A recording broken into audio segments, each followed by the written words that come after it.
What's going on, Raider Nation? Welcome back to the Silver and Black Lounge, where Raider Talk has no filter. It's always just win, baby, over here. I'm Raider Ben. We got a packed show for you tonight. First, I want to welcome our guest, man. Long time coming, man. The homie Severe Raider, man. If you guys don't know who he is, he does a show with Chris over with the Protect the Shield podcast. And the homie 805, man, they do great work. He also does a show called the 50-50 Show with Pharaoh, man. So shout out to him. Can't wait to get him on the show. Also a great friend of the show, joining us again tonight, man, all the way from down under, man, is going to be the homie Afakasi Raider. Headline of the show tonight, ESPN has released its annual rankings of top 10 edge defenders in the National Football League, as voted on by league executives, coaches, and scouts. Where'd the Raiders superstar Maxx Crosby land? Number 4. Now that's where the debate begins. Is Maxx Crosby finally getting the respect he deserves? Or is this another example of national media undervaluing one of the most dominant defensive players in football?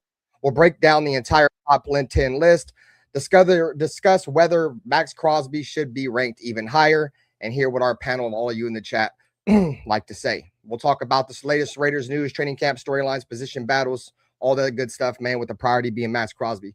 Get your drinks, get your smoke, pull up a chair in the lounge. You are now in the lounge with Raider Ben, and the homie Black, the quarterback, man, is up here right now as we get ready to tap in, man. Appreciate y'all. Hit the like. Which team, by colors alone, is identifiable around the world?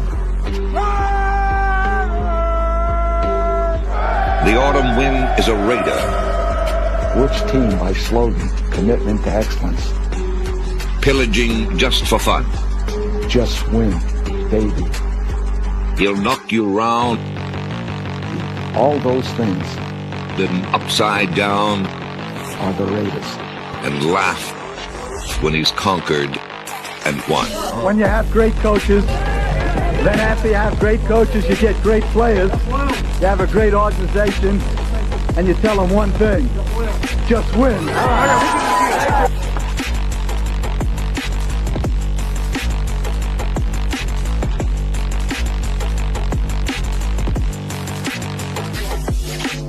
He's blowing up.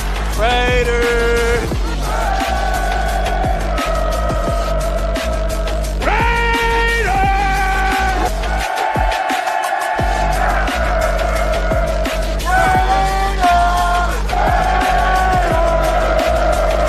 Just win, baby. The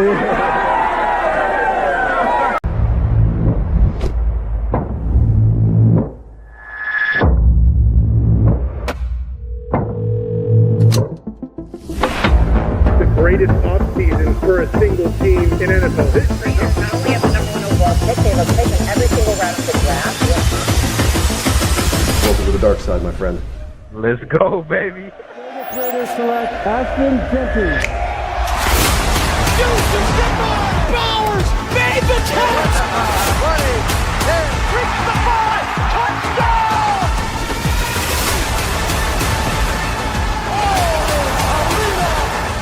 Over the middle, flies up in the air, and picked off by Myles!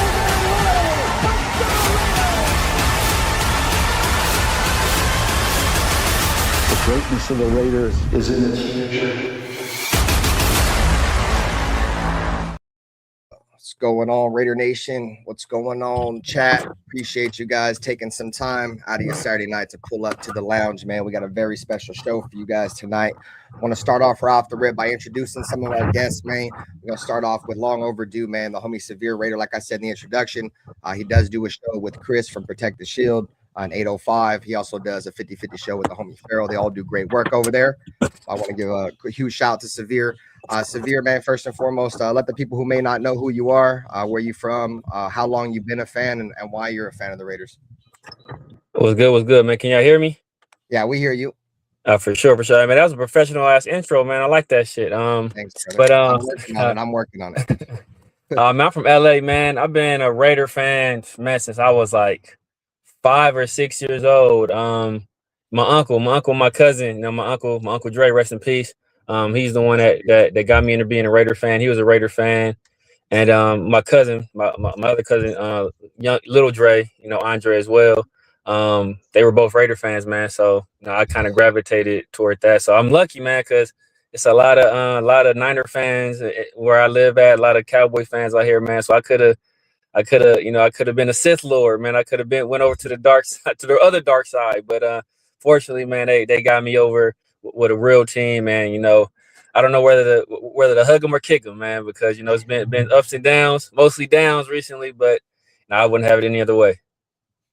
Yeah, no doubt, man. Well, we appreciate you as always, man. If you guys aren't subscribed to the homie Severe Raider, Nightbot has posted his link in the chat. You guys go over there and hit that link. Go show some love to the homie Severe Raider for taking some time out of his night to come chill in the lounge with Benther and the boys. And our other guest, man, he's a part of the family. You guys probably know who he is, and if you don't, Afakasi, introduce yourself, man. What's up, gang? Dirty, Black, Severe, and of course, your host, Benther. Yeah, Avocasi Raider from Australia. Just another diehard, passionate Raider fan. Just trying to find his way. So that's me.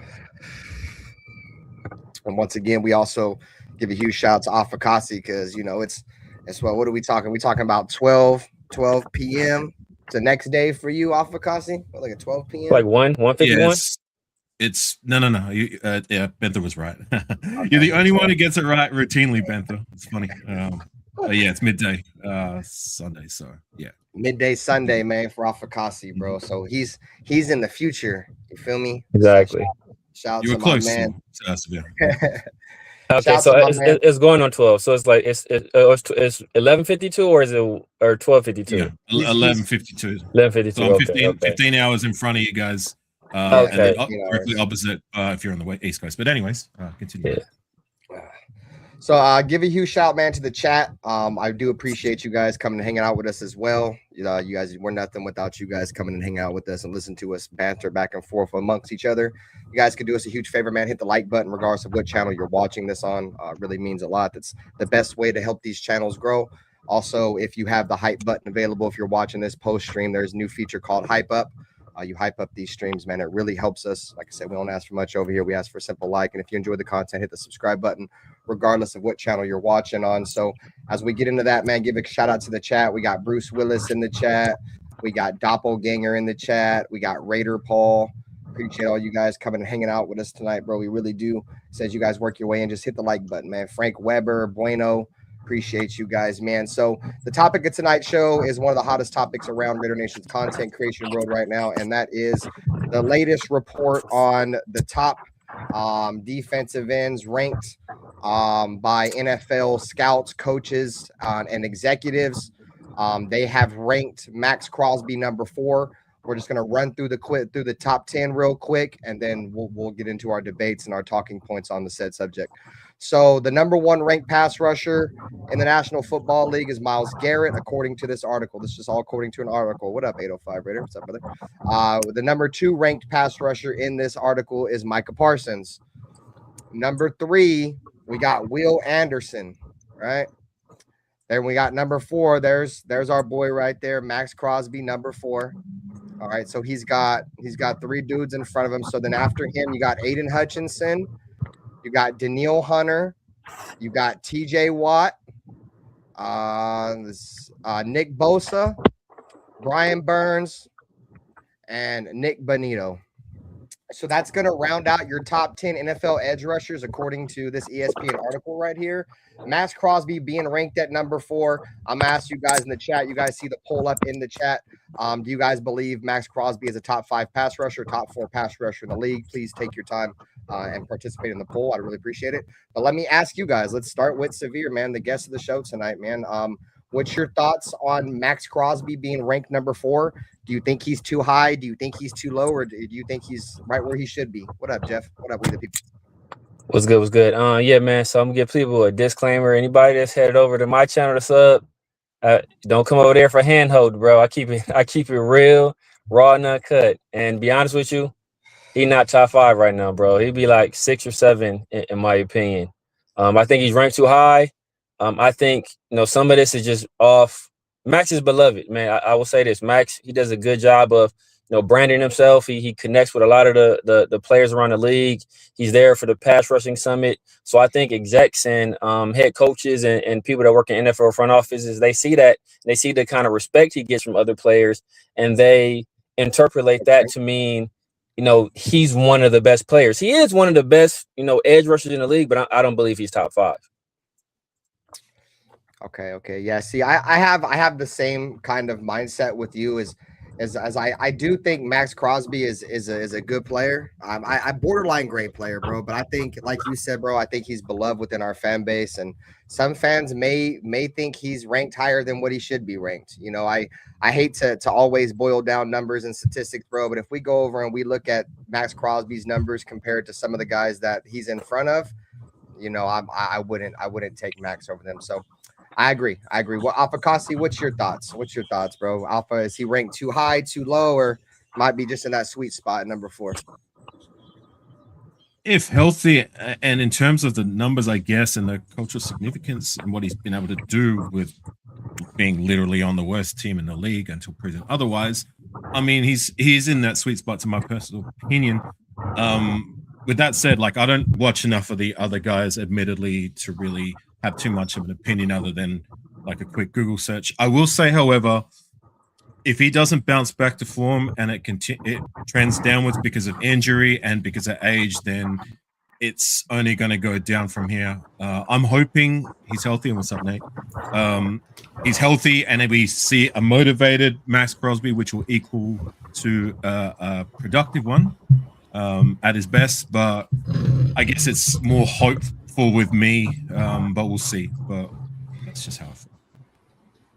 Okay, for sure. And I mean, I could see, I see everybody's arguing points when it comes to Max, for sure. I could see where this could be a sweet spot for Max.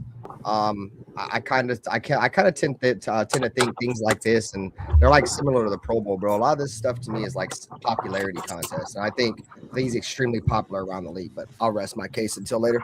Nutty Raider Nate, what's good with you, brother? What's going on? What's happening? Fucking Reggie. Salud. Severe pulled up. Got the homie Alpha Kasi. Salute. Hey, good to see everybody up here. What up, Sal? What's up, bro? Alpha Kasi, as always, my brother.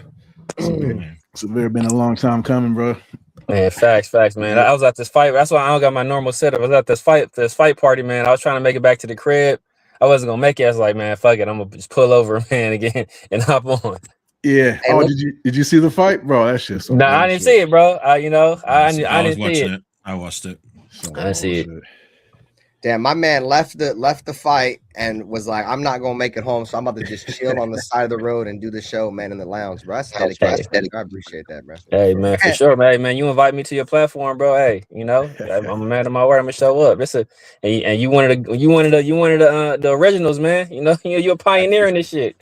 I couldn't miss this opportunity. I appreciate that, bro. Like I said, we all invest our time, you know, in this shit, and you know, we invest our emotions in this shit. And there's one thing that we've always tried to do, at least over here with like my podcast and my guys, that we always try to bring the nation together. Like, you know, obviously people are gonna bicker, but we always like to have new faces on, new point of views, and you know, you definitely were a long time coming, bro. Like I said, I do appreciate you taking some time and chilling with us, for sure. Oh man, bro, I appreciate the invite, man. For sure. All right, Black. Since you look like you about to go to bed over there, let's throw it on to you. throw it on over to the homie Black. Let's hear it. Let's hear Maxx Crosby. I want to hear the argument of Maxx Crosby being number 4. Let me see how long it took you to hate, because it don't really be taking you that long. Let me see. 13 minutes. How long 13 minutes to start hating, not bad. You're starting to use a little patience. I mean, everybody got their opinion. Dirty, you're echoing, bro. Dirty, you're echoing bad, man. Nice. Who? That was dirty. I was dirty. Yeah, the list is the list. I mean, you guys can think what you want to put in where you want. I mean, if it's not based in logic, then it don't make sense to me. If it's based on how you feel, then that's your opinion. I mean, it's all good. What's up, Black and Grayed Out? What's up, bro? You can see why he could be around, you know, 4, 5, even arguably maybe kind of sort of 6, maybe ish. But the whole thing, it says that it's not a lifetime achievement award. So all these things that you guys are factoring into it is not supposed to be a factor. Now that's not to say that they don't use some of it as a factor, but it shouldn't weigh heavily. I thought it was based on how they played last year, and that's it basically, and what they're thinking they're going to trend this year. So before I could really even see what you guys going at. We have to kind of establish, how we're judging this. So I'm judging it off how they're judging it. I think Max didn't have like the greatest of years last year, but it was better than the year before. I could have seen if he would have dropped down to 5 or something like that, but obviously they're looking at the totality of what he does because, like I say a lot, stats tell a story, but stats don't tell the story. So, Max does a lot of things he doesn't get stats for. So a lot of people take that into consideration. So I'm with them. No, I'm with you. No, I'm gonna let everybody else cook before I respond. I know Nate got to cook and Dirty got to cook too. So I'm gonna let them get theirs off before I respond. Sure. All right, Nate. And just so you know, bro, like we are not Maxx Crosby apologists on this show. So let me make that shit very clear to you. You're not. You for yourself.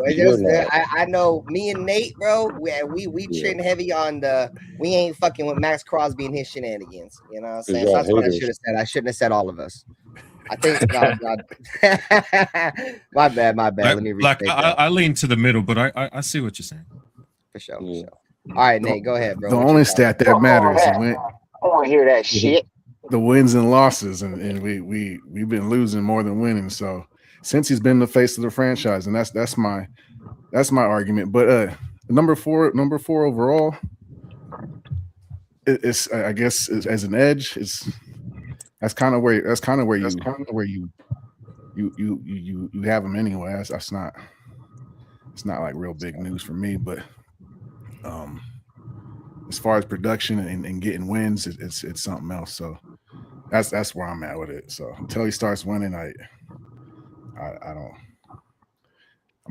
not too big on the hurry ups and the pressures and the rankings, and because we ranked dead last as far as the whole team last year. So, and he was the pioneer, he's the captain of the ship pretty much. Nate, just on that, like I mean, everyone has their own perspective and criteria on how they judge it. But on that note, though, like if you're judging the greatness of a player just by wins and losses, I mean, you look at the past, like Charles Woodson and Nnamdi Asomugha, and their heydays were not exactly on great teams either. Charles Woodson was, but they were on teams that were losing. But does that take away from how great they were just because they were on losing teams in their best days? No, I see what you're saying. No, not at all. Max is great. I was a huge Max fan until up to recent years where it's just all kind of the whole everything's just kind of just pretty much since we moved to Vegas. It's a new entity, so it's not I don't know. I root for the guy, but I root for the guy. I want him to win. I want him to do good with the Raiders. But I was glad with the trade fell through the initial day. My initial response was like, yeah, we got Max back. I don't think we could replace Max in this draft specifically. So I was like, all right, so let's see what we can do. But you look further into it, like how bad is that knee? Like there's some other stuff going on. So we'll see though. So to kind of I don't want to drag the show on too much. Let's get Dirty's thoughts. Dirty, what's your thoughts on the whole Maxx Crosby being ranked number 4? Well, Afakasi just kind of made one of my arguments for me. Like, bro, he's a good player. He gets slacked because he's on a terrible defense at half the time. You know what I mean? And defense is really not that bad, but they don't win enough games. So therefore, people have an issue with his production, but you don't really know what his production is. There's stats that they just don't keep, right? There's literally stats they just don't keep. People don't care about hurries. They don't care about pressures. Well, he pressures the quarterback more than anybody else in the NFL. He's number 1 at that every year. So, just because he doesn't get there, that doesn't make him a bad player. You know how hard it is to even fucking get there? You know what I mean? So, and then who's ranking these players? Are these players saying that he's They feel like he's number 4. NFL executives, GMs, and scouts. Man, and you gonna argue with people coaches and scouts. So y'all gonna argue with the people who put together the NFL? I don't see how. Are they thinking he should be higher?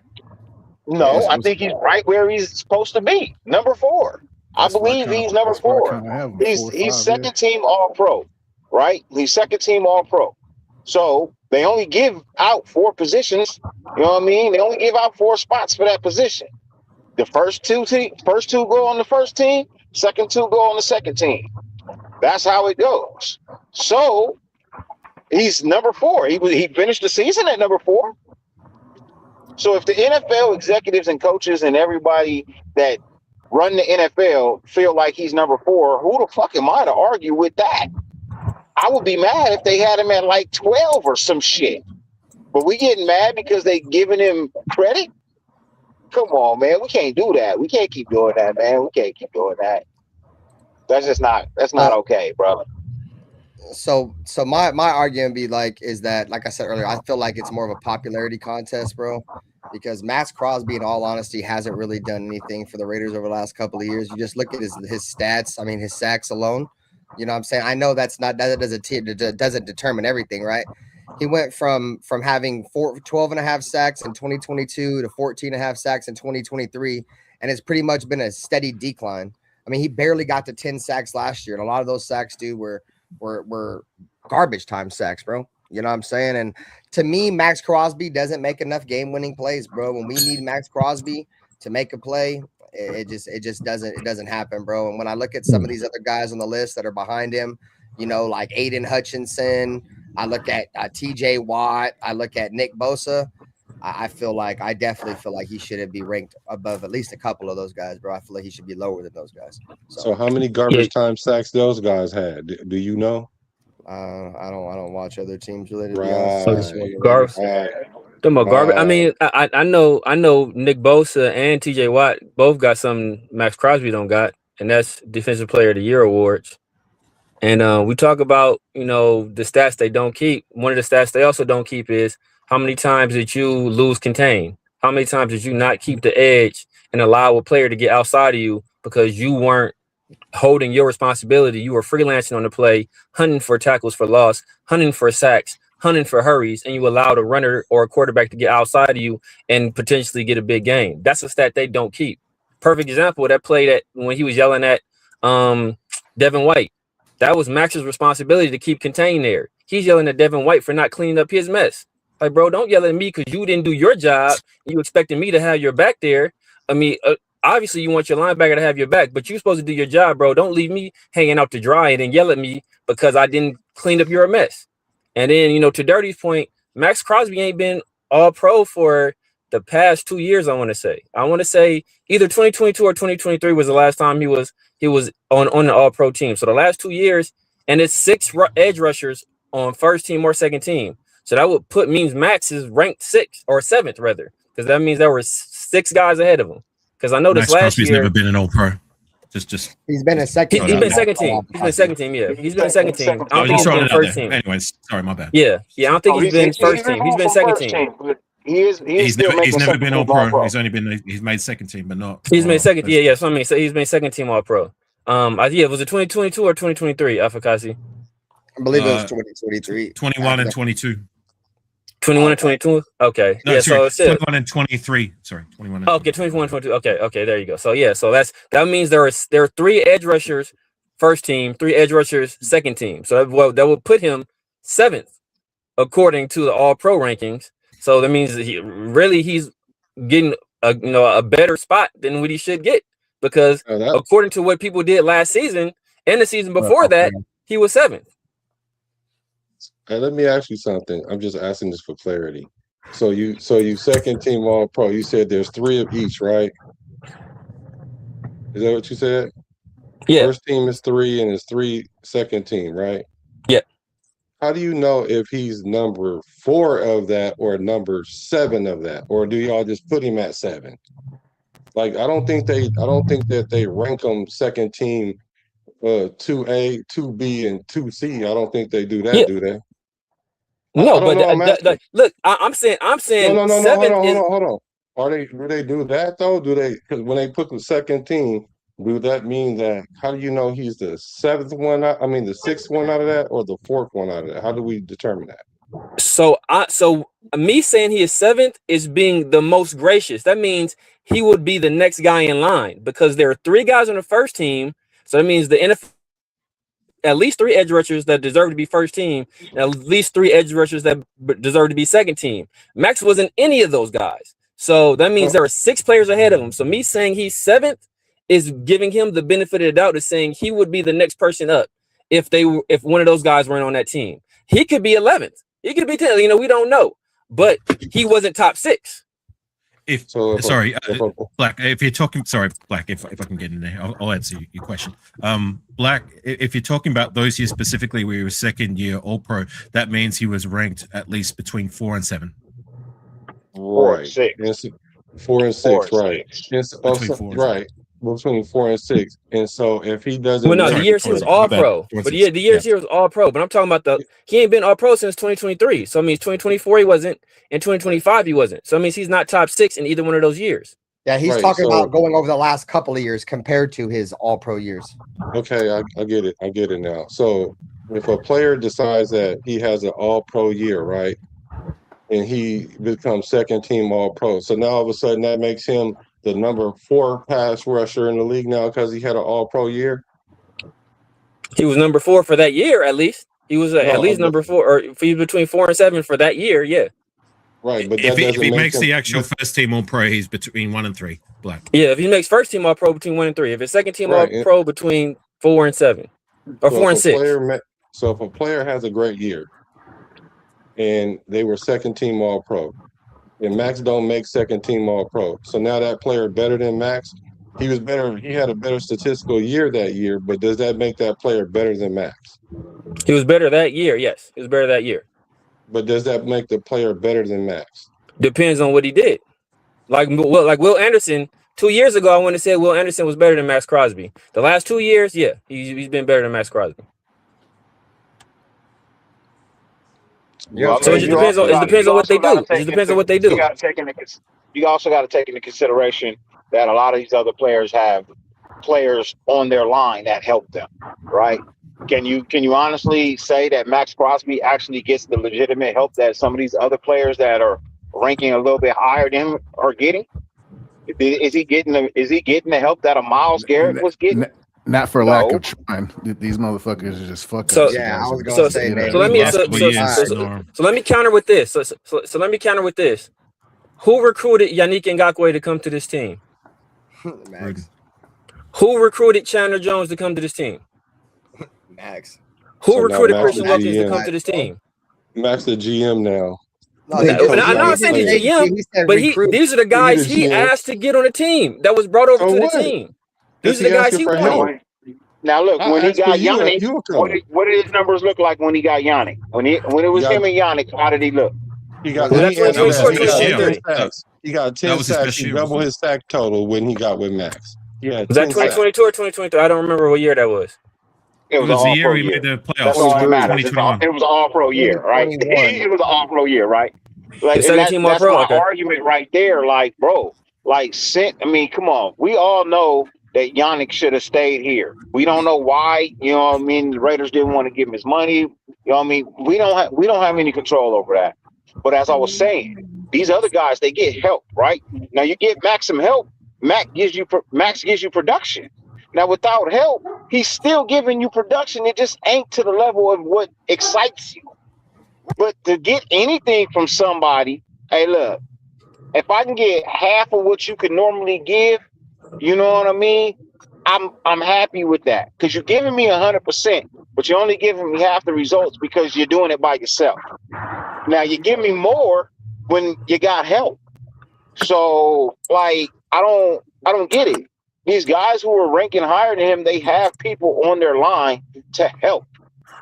So if I'm doing all I'm doing with no help and I'm still like ranking like number 4, I must be better than what people think. So let me argue to that. And shout out to Alfredo, bro. He said I wanted them Ravens picks, bro. I definitely wanted them Ravens picks. Same. So this would be my argument to that, bro.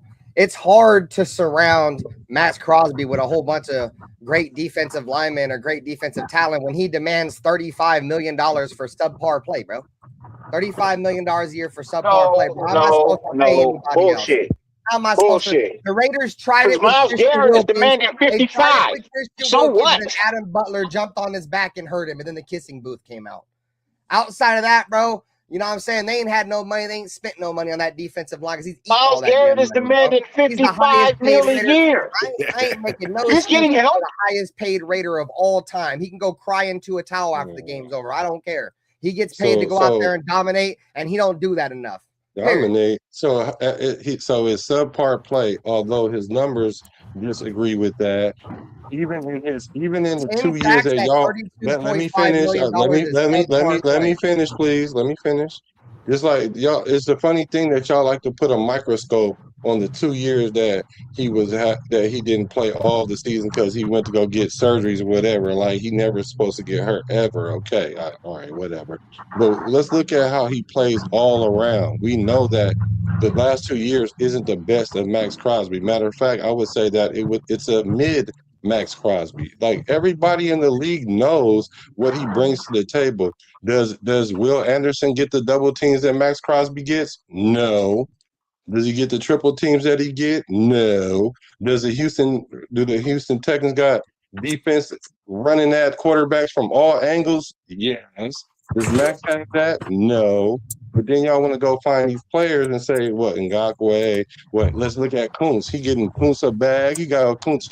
Kuntz had 8 sacks with Max, and then now he can't seem to perform when Max is out because he gets injured. He didn't even miss any significant games. Max didn't. So I don't know where y'all get this. He's not a game wrecker. He's not living up to the money. I mean, like he's even ranked less than the average top 10 pass rushers. Like I don't get it. Like everybody respects Max except for his own player, his own fan base, which is wild to me. Because we see through the bullshit, bro. Real fans see through this bullshit, bro. It ain't no real fans. He's been thinking about life after football a long time ago, bro. That's the reason why everybody thinks about life after football. That's why he's been protecting his brand. And the Ravens just exposed the entire National Football League why he's been thinking for life after football because he's probably got a deteriorating knee that ain't never going to be the same again. You don't even know that. You're just saying that. I don't know. That's just my opinion. That's how I feel, bro. Right. But the doctors are saying like something different. Any active football player that's doing podcasts and shit, they're preparing for life after football and prepping their brand so they can make money. Everybody's doing that. He's not the only one. There's only like him and Micah. There's only like him and Micah. But that was one of the main reasons why Dallas got rid of Micah was because of that shit. Yes, Myles Garrett don't got no podcast. I know that. Myles Garrett might not want to do a podcast. So what? Myles Garrett does have a podcast, man. Myles Garrett does have a podcast that he does in the off season. Oh, in the off season, does it do it during the season? Hey, look, you gotta understand this. Max is in a city that demands entertainment, right? He's in a city that demands entertainment. Well, he's a fan base I don't know when Myles Garrett films. I don't know when he films. Honestly, I just know he has a podcast because I've seen it. Cool. So, like, everybody's got a brand. Right? Everybody's thinking about life after football because nobody knows when is the last game. Yeah, true. Bro, they have no idea when they played their last game. So they have to protect the money that they're making. They got to figure out a way to find themselves into another look. We all know all the NFL stars end up being fucking broadcasters. We know this. All the good ones end up being broadcasters, bro. That's what it is. Well, why not get the training now so you can go in demanding more money when your turn is up? So like I'm not mad that he protects his brand. I'm not mad that he does his show. What I'm mad at ain't even Maxx Crosby. I'm mad at the Raiders for taking so goddamn long to try and fucking build anything, bro. You have something, and then you don't even hold on to the shit that you have. And then we want to look at one fucking player. We did the same shit to Derek Carr. Like, bro, we can't never find no sense of happiness with the players that we got. And then when people give them credit, we want to shit on the credit that they was given. Like, bro, what are we doing? I remember when Derek Carr stands were like, well, only if Derek Carr had this. And now those same people that are Maxx Crosby fans are like, well, only if Maxx Crosby had this. Like it's always an excuse, bro. With for high paid players, because bro. It's the We gotta Raiders, stop bro. making excuses for high paid players that are paid a lot of damn money, bro, to be able to try to deal with these kind of issues, bro. And he don't do it, and neither did Derek. What we need to stop doing is wasting money on one goddamn position when we need multiple positions to be addressed. Well, I said earlier about you eating up all the damn money. And the way we draft too, Dirty. And the way we draft too, man. That's also hindered like where we're at. You say all this money, but look at what Myles Garrett is getting a year. It is way more than what Maxx Crosby is asking for, and it's fucking Cleveland. You think Cleveland make money like that? No. They're not fucking making paper like that. So they're not making paper like the Raiders. They shit don't sell like ours. They're not bringing in the revenue we bringing in, but they gotta pay up. They had to pay a Myles Garrett like 55, 56 mil a year, and you complaining about 35? Come on, bro. That's a fucking break. He barely can even that's get a fucking anymore, home team break. $35 million for a dude that's scraping 10 sacks a year is overpaid. Anyway, Severe, were you gonna say something, bro? Go for it. No, I'm saying Myles Garrett has, I think, 2 Defensive Player of the Year awards under his belt. I think he's led at least one number 1 ranked defense. I think possibly 2. Also had a defense that dragged the team into the playoffs. Like when you do that, and you're a cornerstone franchise type defensive player, and you make everybody else around you better, you're going to demand that kind of money. Like who was the defensive end opposite of Myles Garrett last year? Fuck, I don't know. Nobody knows. Nobody knows. You can't name him. Outside of Mason Graham, name another player on that defensive line. They still have Jadeveon Clowney. No, Clowney's gone. Okay, yeah, I don't know. Nobody knows. That's my point. Is part of the reason why we think these guys are so good is because Myles Garrett has gravity. So he helps make these guys better. And people will use the excuse with Max, oh, well, the Raiders, they never have the lead, so he doesn't have a lot of pass rushing opportunities. That's why the Cleveland Browns were one of the worst teams in the league last year offensively, and this man still put up 23 sacks. 23 sacks. He does that every year?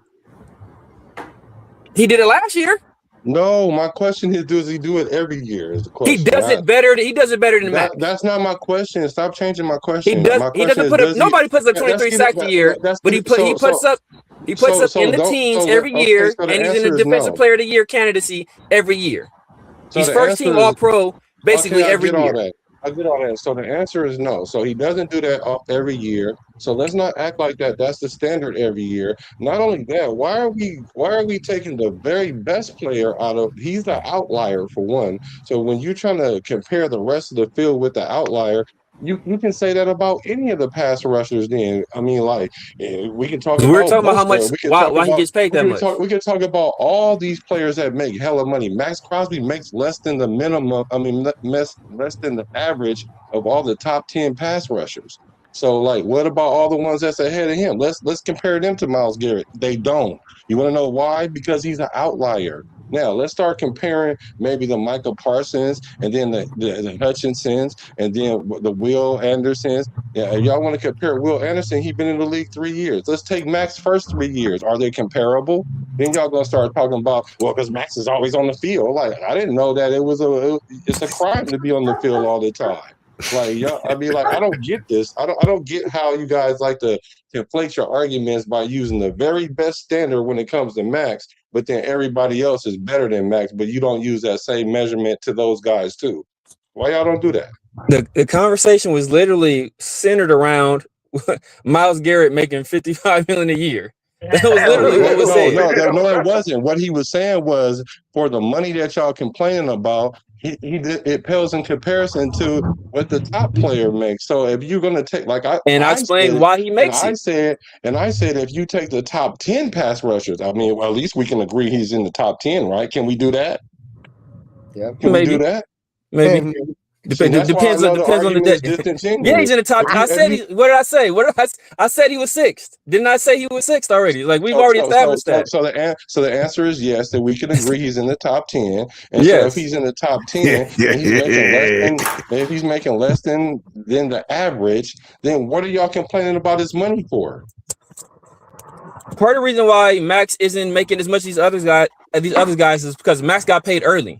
So when Maxx is due for another contract, he's going to vote right to the top. He got paid early. So now these other people. Why y'all comparing about his? We talking about today. Why y'all comparing about his salary today when he makes less than half the average? Because he got paid early. Yeah, he was the first That's one. why. That's why his contract is low. Colt Miller is getting paid. Colt Miller is getting paid like a top 5 left tackle. But that's because we just paid Colt Miller. Thank you, Dirty. The other thing with that's what we're Max's saying. money, Like, you shouldn't be complaining about his pay. Like, you could be paying way more to him for less. For getting the same production, you could be paying way more. So why are we complaining about 35 million? I'm not gonna lower. But at the time, he was the highest at his position, and then other people got paid in subsequent years, and he just pushed it down. He was the number one. He was number one for 15 minutes. He wasn't hurt. That's how it goes. He wasn't hurt. That's how it be. Like Devontae Adams was number one for like a day, and then I think somebody else got paid when we signed him. Derek Carr was number one for like I think like 2 days, and then Matthew Stafford got a deal. Like that's how it goes in the NFL. So it's not an argument. Let Afakasi get his taken. He was trying to get something. I just want to say something real quick. I guess the other thing that we got to take into consideration when it comes to paying these players, more specifically Maxx Crosby, is that we're a team that's so void in talent. So yeah, Maxx Crosby wants to be a Raider as well, but at the same time, like we've been terrible for how long now? So we're going to have to try and overpay these players. I'm not saying he's overpaid, but we're going to have to throw the bag at players in order to either sign them over or keep them because we suck, and we've sucked for a while. It's the Raider tax. I've been talking about that. Yep. And you talking about first 3 years of their career, Maxx Crosby not better than Will. He for sure not better than Will Anderson over the first 3 years. What I said is their career. The first 3 seasons are comparable. That's what I said. They're comparable. I didn't say Maxx was better. I said it was comparable. Rookie year was better than the first Joey 3 Bosa's years. rookie year. Joey Bosa won, defensive rookie of the year, so that's arguable. I thought Maxx was better. I thought Maxx was better, but that's arguable. There are people that would disagree with that. But look at all the people they had on defense. So Will Anderson in year 3 of the league, Will Anderson was, I believe he finished second in defensive player of the year voting this past year, and the only person that beat him out was, alien Myles Garrett. So if Myles Garrett is a freak. He's damn near going to win the award every year. So if you get the time, man, pull up Joey Bosa's rookie year and pull up Max's rookie year, and you tell me who got better numbers. Joey Bosa is different. Better numbers. Joey. If you're looking up Joey Bosa, you're looking up the wrong Bosa. Nick is the one that beat him out for defensive rookie of the year. Joey's the one that. I'm sorry, Nick. Joey's the one that played in San Diego. I don't like neither one. I don't like neither one of them either. Out of everybody on that top 10 list, they came in the same year. You look up Nick Bosa's rookie numbers, and he got defensive player of the year too, where he shouldn't have got it. Yeah, Maxx has the worst record out of all those teams combined. So, I'm just saying, Nick started. Maxx came off the bench. Maxx still had better numbers. Only reason why he didn't get it is because Nick was the first round overall pick. Or not first overall, but he was a first round fucking pick. You know what? We can't give it to the 4th round guy. You know what I mean? We can't. So Maxx has been getting shunned in the awards. I don't really fucking think he too much cares about the awards. I think he really more cares about actually winning than getting a fucking award. Winning some fucking games, getting to the playoffs, getting a Super Bowl. It means more than a fucking award that, okay, I won it this year, but I might not win it next year, and I might not win it the year after that. But yeah, I won it. But you know what? You know what you can never take from me? That motherfucking Super Bowl win. You can take that from me. That's always going to be mine. That's going to be the greatest feeling of all time. Look, I don't care for awards. They don't mean anything. They don't. I care about what a player does and what he gives me. And I like what Max does, and I like what he gives me. Is it great? No. Could it be better? Of course it could. But have I seen worse from other players? Fuck yeah.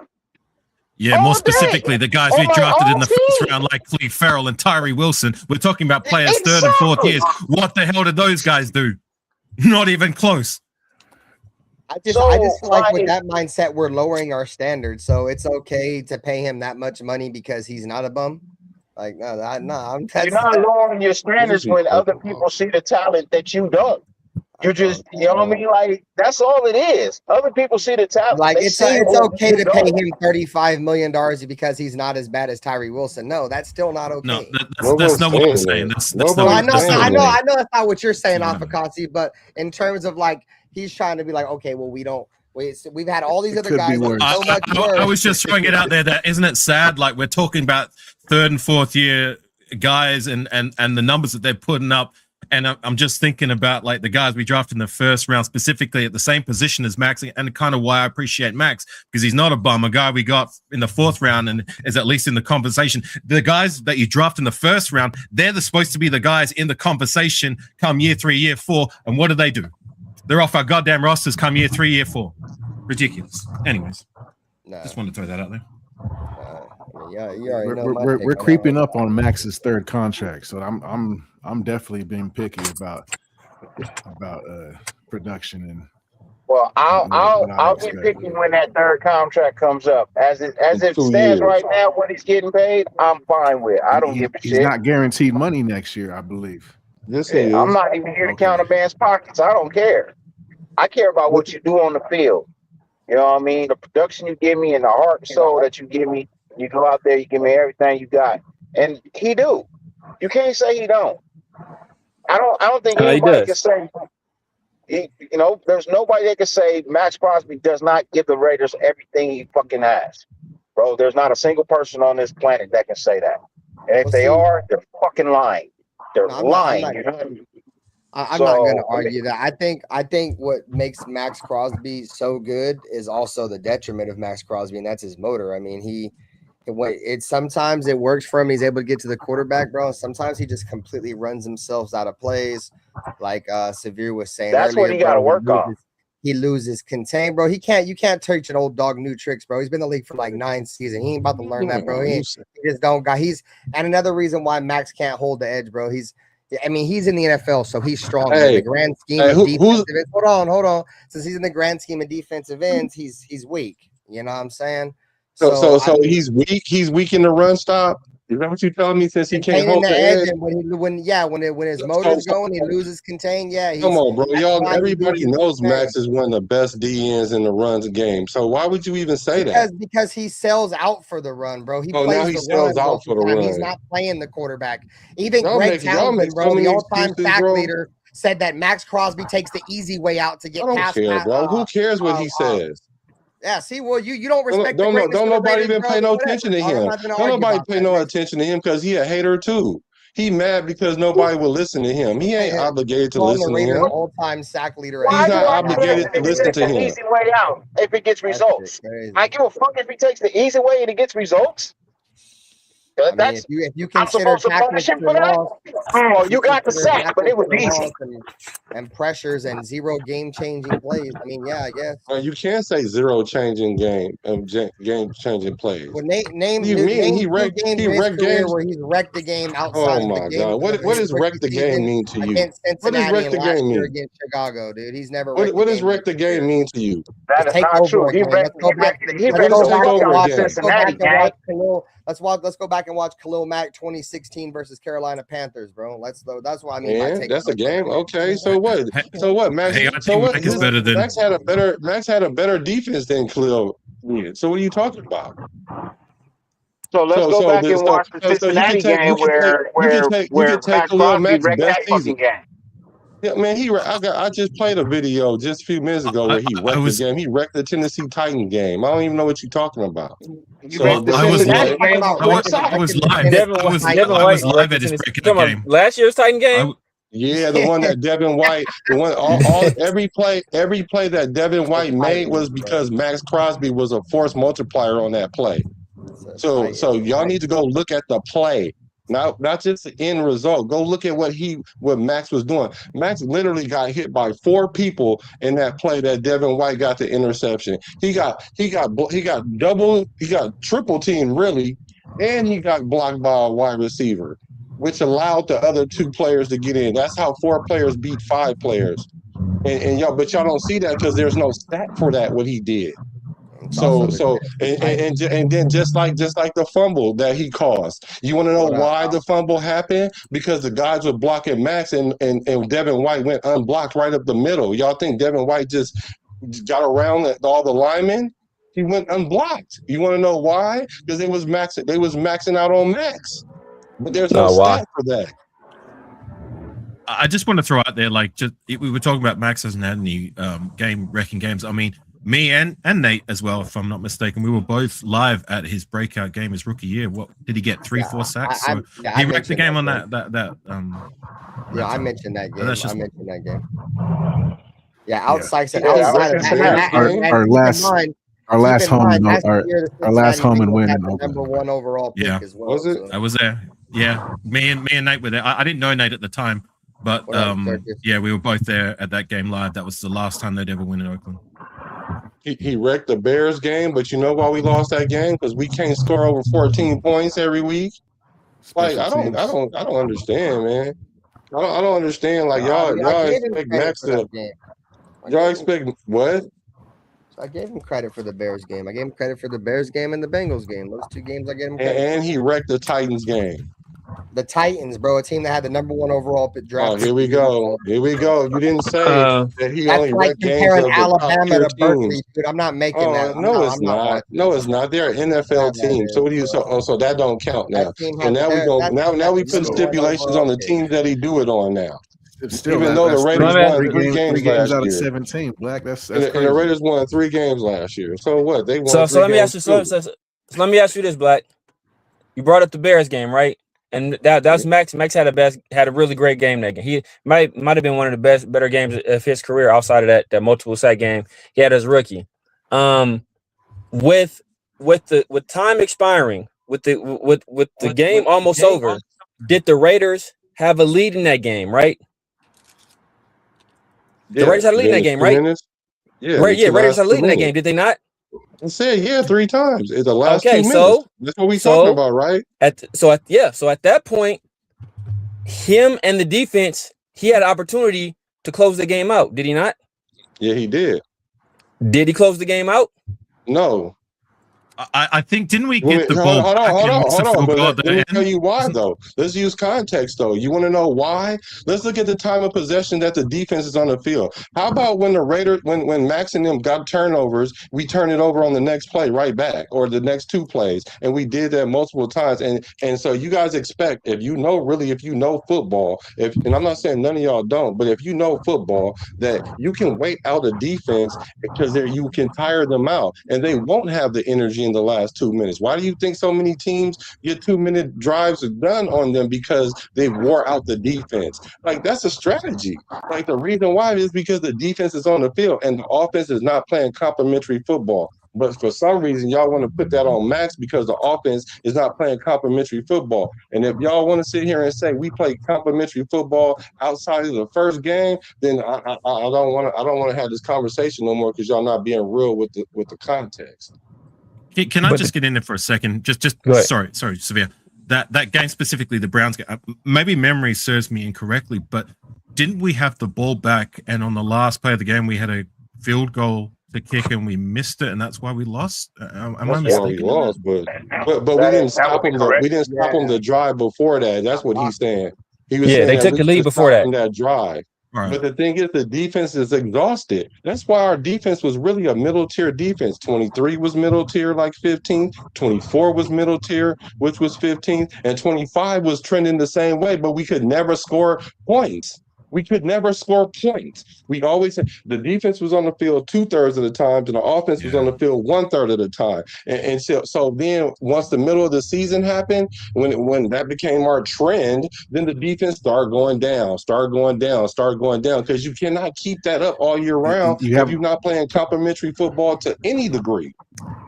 You have a good point, bro. You do, but we've been spending the money on defense the past couple of years, so. Whether they have the horses or not, it's not for lack of trying. All our funds and resources are on the defense, pretty much. Because that's what we need to be drafting better. We're missing with our draft picks. We're missing mightily on our draft picks. Yeah, and that's not Max's fault. Y'all can't hold that against Max the defense has got to perform. Because we're doing that. They gotta get those shutouts. They gotta get. But even with that, though, he had a middle tier defense. It's because our offense was. We had Jimmy Garoppolo. The 23 and 24 year, we was middle tier. We're a middle tier defense. And you know who the quarterbacks was? Gardner Minshew. I'm gonna miss you, Mr. Pitchu, and we had Jimmy Garoppolo. The booger man. Like, come on, man. So y'all gonna sit there and really overlook how Max played with that defense? And like I was saying, like the way we drafted, like the way I see it, like, yeah, you get concessions to the development come year 1, year 2, year 2. So I'm looking at like the years that McDaniels was at the helm, where year 3 and year 4, these guys are supposed to be hitting their straps, right? And how many draft picks do we have in those 2 seasons? Like maybe 15, 16, and just about every single one of them whiffed. And that's how a lot of the reason why I feel, well, not all the reason, but that also didn't help our case as to why, we struggled last year. You know what I'm saying? I don't know. What irks me the most about Max, bro, is I won't say the most, but one of the things that really irks me, bro, is that, and maybe I might be overthinking this or some shit, bro. You guys can correct me if you guys feel otherwise, but I don't take kind to one of our best players, losing a game and, rather it be by 1 point or 100 points. And instead of like main focus on not losing another game and being in the facility and trying to get better and getting stronger and getting faster, he wants to go on a podcast and smoke cigars. Like I like that bothers me, bro. Like the greatest players of all times don't do that, bro. When they lose, but the franchise don't have a problem with it. And they watch film, they get better, bro. He's not getting better, bro. You could honestly say he's been getting progressively worse since he started that podcast. No, now it's the podcast fault. Now, okay, whatever. Hey, but I think that's his work ethic. Like in the offseason, though, weren't people praising his work ethic? Sorry. In the offseason, yeah, man, they all do, man. That's just Ben don't like the podcast. That's all. Make sure y'all hit this. Once y'all hit the like button on this podcast, though. I think that's an optics thing. I guess it's just bad optics. If you're not winning, you would. It's just like everybody was criticizing Dame. They criticized Dame for rapping. They if you're not winning, you're not winning, like getting championships. If you're doing stuff outside of your sport, they're going to look at that and they're going to say, "Oh, could this be a distraction?" And they're going to criticize you for it. People was criticizing Waller for his rapping. Let me ask you this. So if you don't get employee of the month, right? You don't get employee of the month at your job, right? Are you supposed to go in on your off day and put in extra work to get fucking employee of the month? Is the employee? Is that what you're supposed to do? No, that's a different situation. Employee of the month, but the employee it's not of a the different month, situation. It's a different situation of the company. It is a different situation because when you're unless you're a salaried employee, like Maxx Crosby is a salaried employee, unless you're salaried, then your only obligation to that company is when you're on that time clock. If I'm not on that time clock, I ain't doing a damn thing for that company. So I'm salary. So I have obligations that I'm expected to meet 7 days a week because I'm a salary. So if I get a call on a Sunday, supposed to be my day off, guess what? I got to take that call. I got to handle it. If I got to go somewhere to do an event or meet a recruit, guess what? I got to hop on that flight. I got to make that drive to meet that recruit to do that event because I'm a salaried employee. Right, I'm expected to do trainings every year because of my job. I understand. But you look at it this way. I give you a day off, right? I gave you the day off. You didn't but you still showed up at 6 o'clock in the morning like you always fucking do. Even if you didn't stay the whole fucking day, you still came in, you still did your workout, you still did everything you do on a normal fucking basis on your goddamn day off. And then you went the fuck home and did whatever it is the fuck you wanted to do. Should I hold you liable for that? Should I be mad that you do whatever you do? You lost that. You lost a little bit there. But like that's an apple and oranges comparison because he films on his day off after he done already been to the gym. But he did that's 5 a.m. You still rolling over in your bed and ain't even got up yet, and he's over there pumping iron or running on the machine or doing whatever he's doing his rehabilitation. Like, bro, I don't give a shit what he does in his personal time. I care what you do on the field. Fuck what you. Like I told you with Mendoza, I don't care if he takes a dick in the ass, long as he fucking performs on the goddamn. No, he's supposed to. Max apparently, Adam Butler don't care. It don't make you care. Max Crosby supposed to be at home. That's a whole different story. That's a whole different story. But Dirty, I'm feeling everything you're saying. I'm not saying you're wrong, but what I'm saying is that perception is reality. So the optics of that are not good. So if those optics, if you're not winning and people see you doing stuff that is not conducive to winning, even if you're doing everything else, when the cameras aren't rolling, the optics are still going to be bad. People are still going to point that at and say, what the fuck is he doing on his podcast? Really? Why is he not doing this? Why is he not doing rehab? But content creators are the people who create the optics. So if I can change the optics as to what people are seeing, then I'm gonna throw my argument out there to change the optics. But it's the optics are what we tell, and I'm not trying to degrade nobody, but the optics really do come from content creators and fucking ESPN, social media, and all this other shit. Hey, so I'm not changing the optics. Yeah, but peep this, Dirty. You are, know what? You are 100% right on your argument. The optics do come from content creators, but guess what? Max got a podcast. Well, he a content creator too, ain't he? He's creating optics himself. So what? So let me ask y'all this though. Do you think? And this is a simple yes or no. Don't move the question other than what I'm asking. Do you think that if the podcast was a distraction and the Raiders went to Maxx Crosby, do you think he'll stop doing the podcast? No. Yeah, right. Y'all hella poopy. Bro, did you just not see him tweet out that he gonna do what's best for him? He tired of trying to satisfy other. He just literally said, "I'm tired of trying to please everybody else. I'm gonna." You don't know what he meant by that. You don't know what he meant. You don't even know. Exactly. But you don't know if he'll say. You don't know if he'll stop the podcast if the Raiders ask him. You don't know why I know that. I have. It's called context clues. I have the right to infer from that statement that if somebody asks. Yeah, I do. You can disagree, but I got the right to make that inference. I absolutely do. If you made a post and I read into it and I was like, well, it looks like this to me, and I can infer something, right? Then that makes it what it is because I can infer that, even though the person who made it, you don't know you don't know who he was talking about. You don't know the context of what he was talking about. So then you can fill in whatever gap you want to and make it your narrative. That you can do that. You can. Yeah, you can. When you leave it open to interpretation, you can. When you leave it open to interpretation, you can. When left open to interpretation, you are allowed to fill in the gaps. Exactly. You can fill them in. You put that out there, bro. Look, but you can be wrong.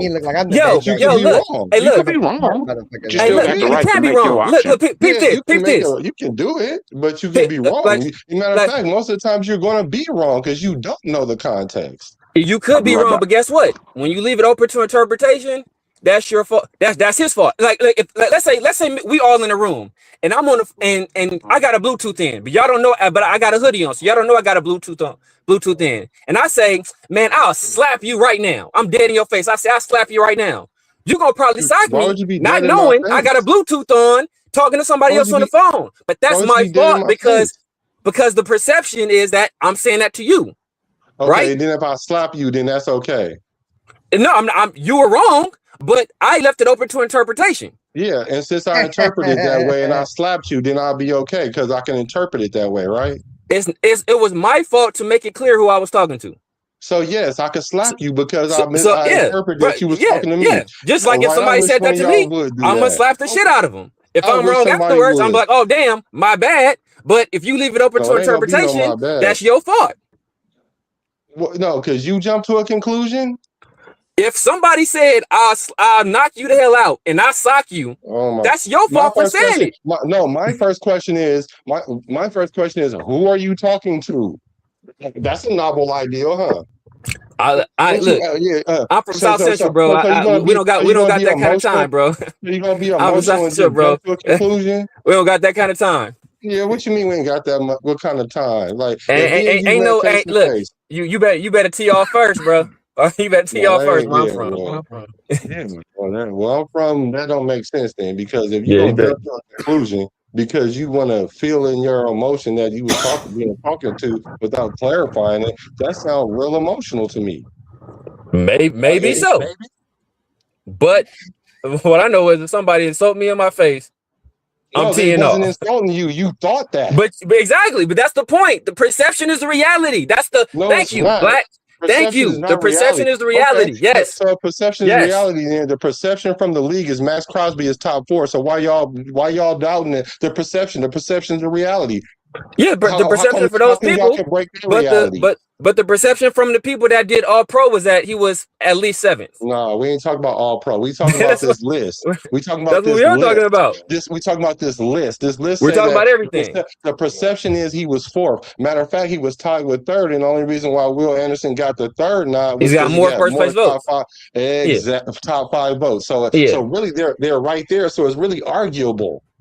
It's really not really. If a guy got more higher votes, more people think he's a better player. They both was the same number, but he just got the nod because he had more top 5 because more people thought he was the better player, correct? Bro, they had the same number. More people thought he was the better player, right? Bro, it's arguable because they're that close. It's the 3 and 4. Did more people think that Maxx Crosby was the better player, or did more people think that Will Anderson was a better player? Perception. Well, let's look at Will Anderson's first 3 years and Maxx Crosby's first 3 years. Let's look at him.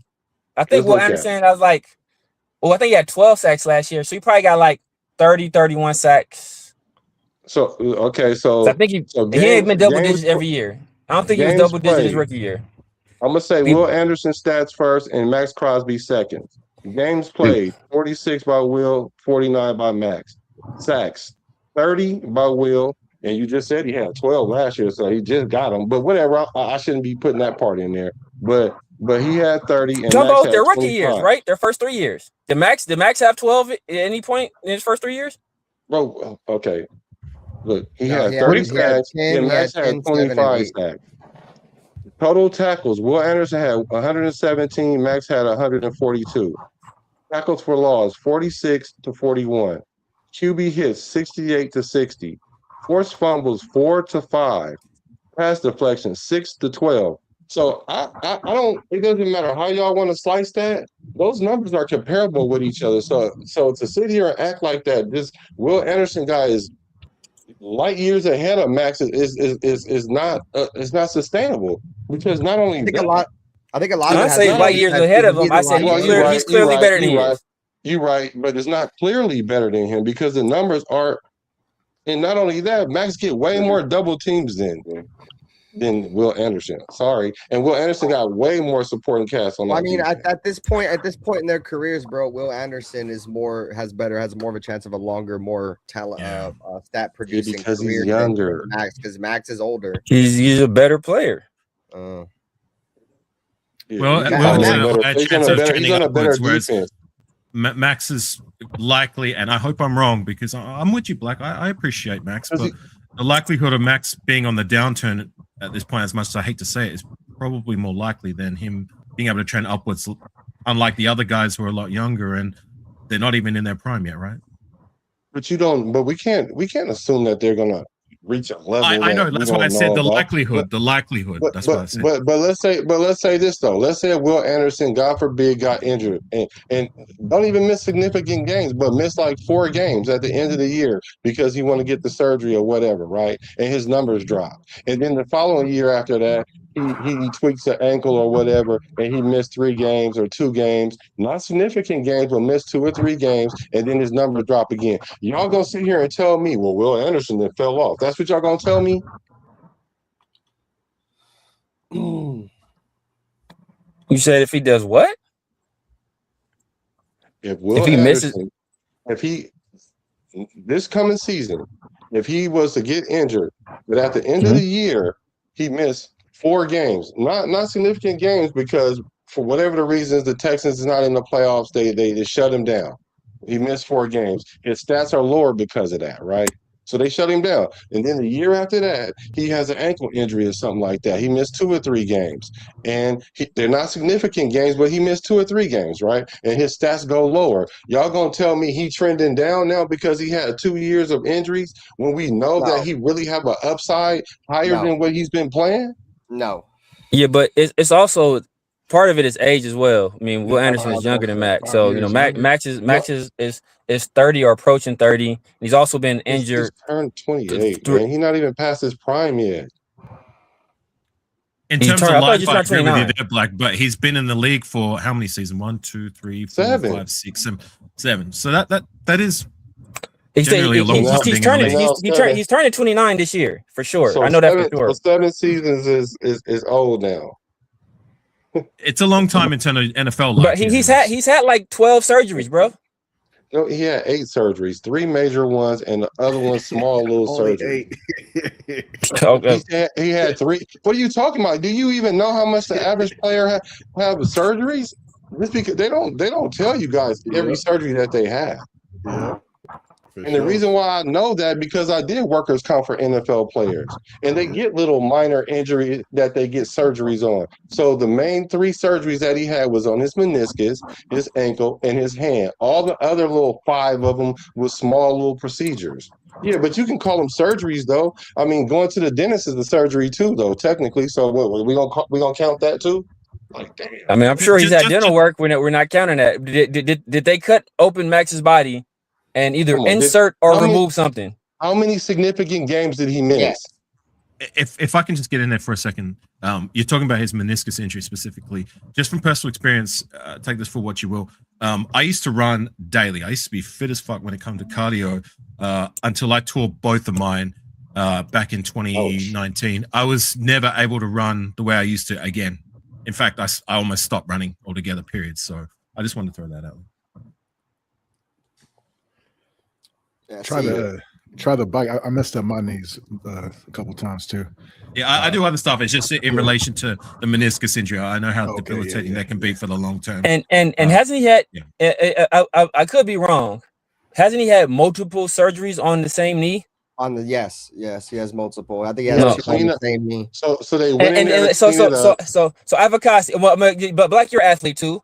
But Avocasi, you're an athlete as well. So both of you guys, or anybody else who's on paddle who was an athlete, you guys will know from experience. Once you have an injury on one side of your body, yes or no, do you not start to compensate on the other side of your body? And couldn't that cause problems down the line? It could. Yeah, but it also could not. It raises the likelihood. Yes or no? It does, but it doesn't necessarily mean that. Like, it doesn't mean that. We won't know the ramification of his surgeries until like 2 years from now. The thing about Maxx Crosby, and guess what happens in 2 years, Black? Yeah, he gets his money. Happens in 2 years. Yeah, you get his money, but exactly because what you guys got to understand, in order to bring players in, you got to structure contracts a certain way. No different than we did Kirk Cousins, $130 million.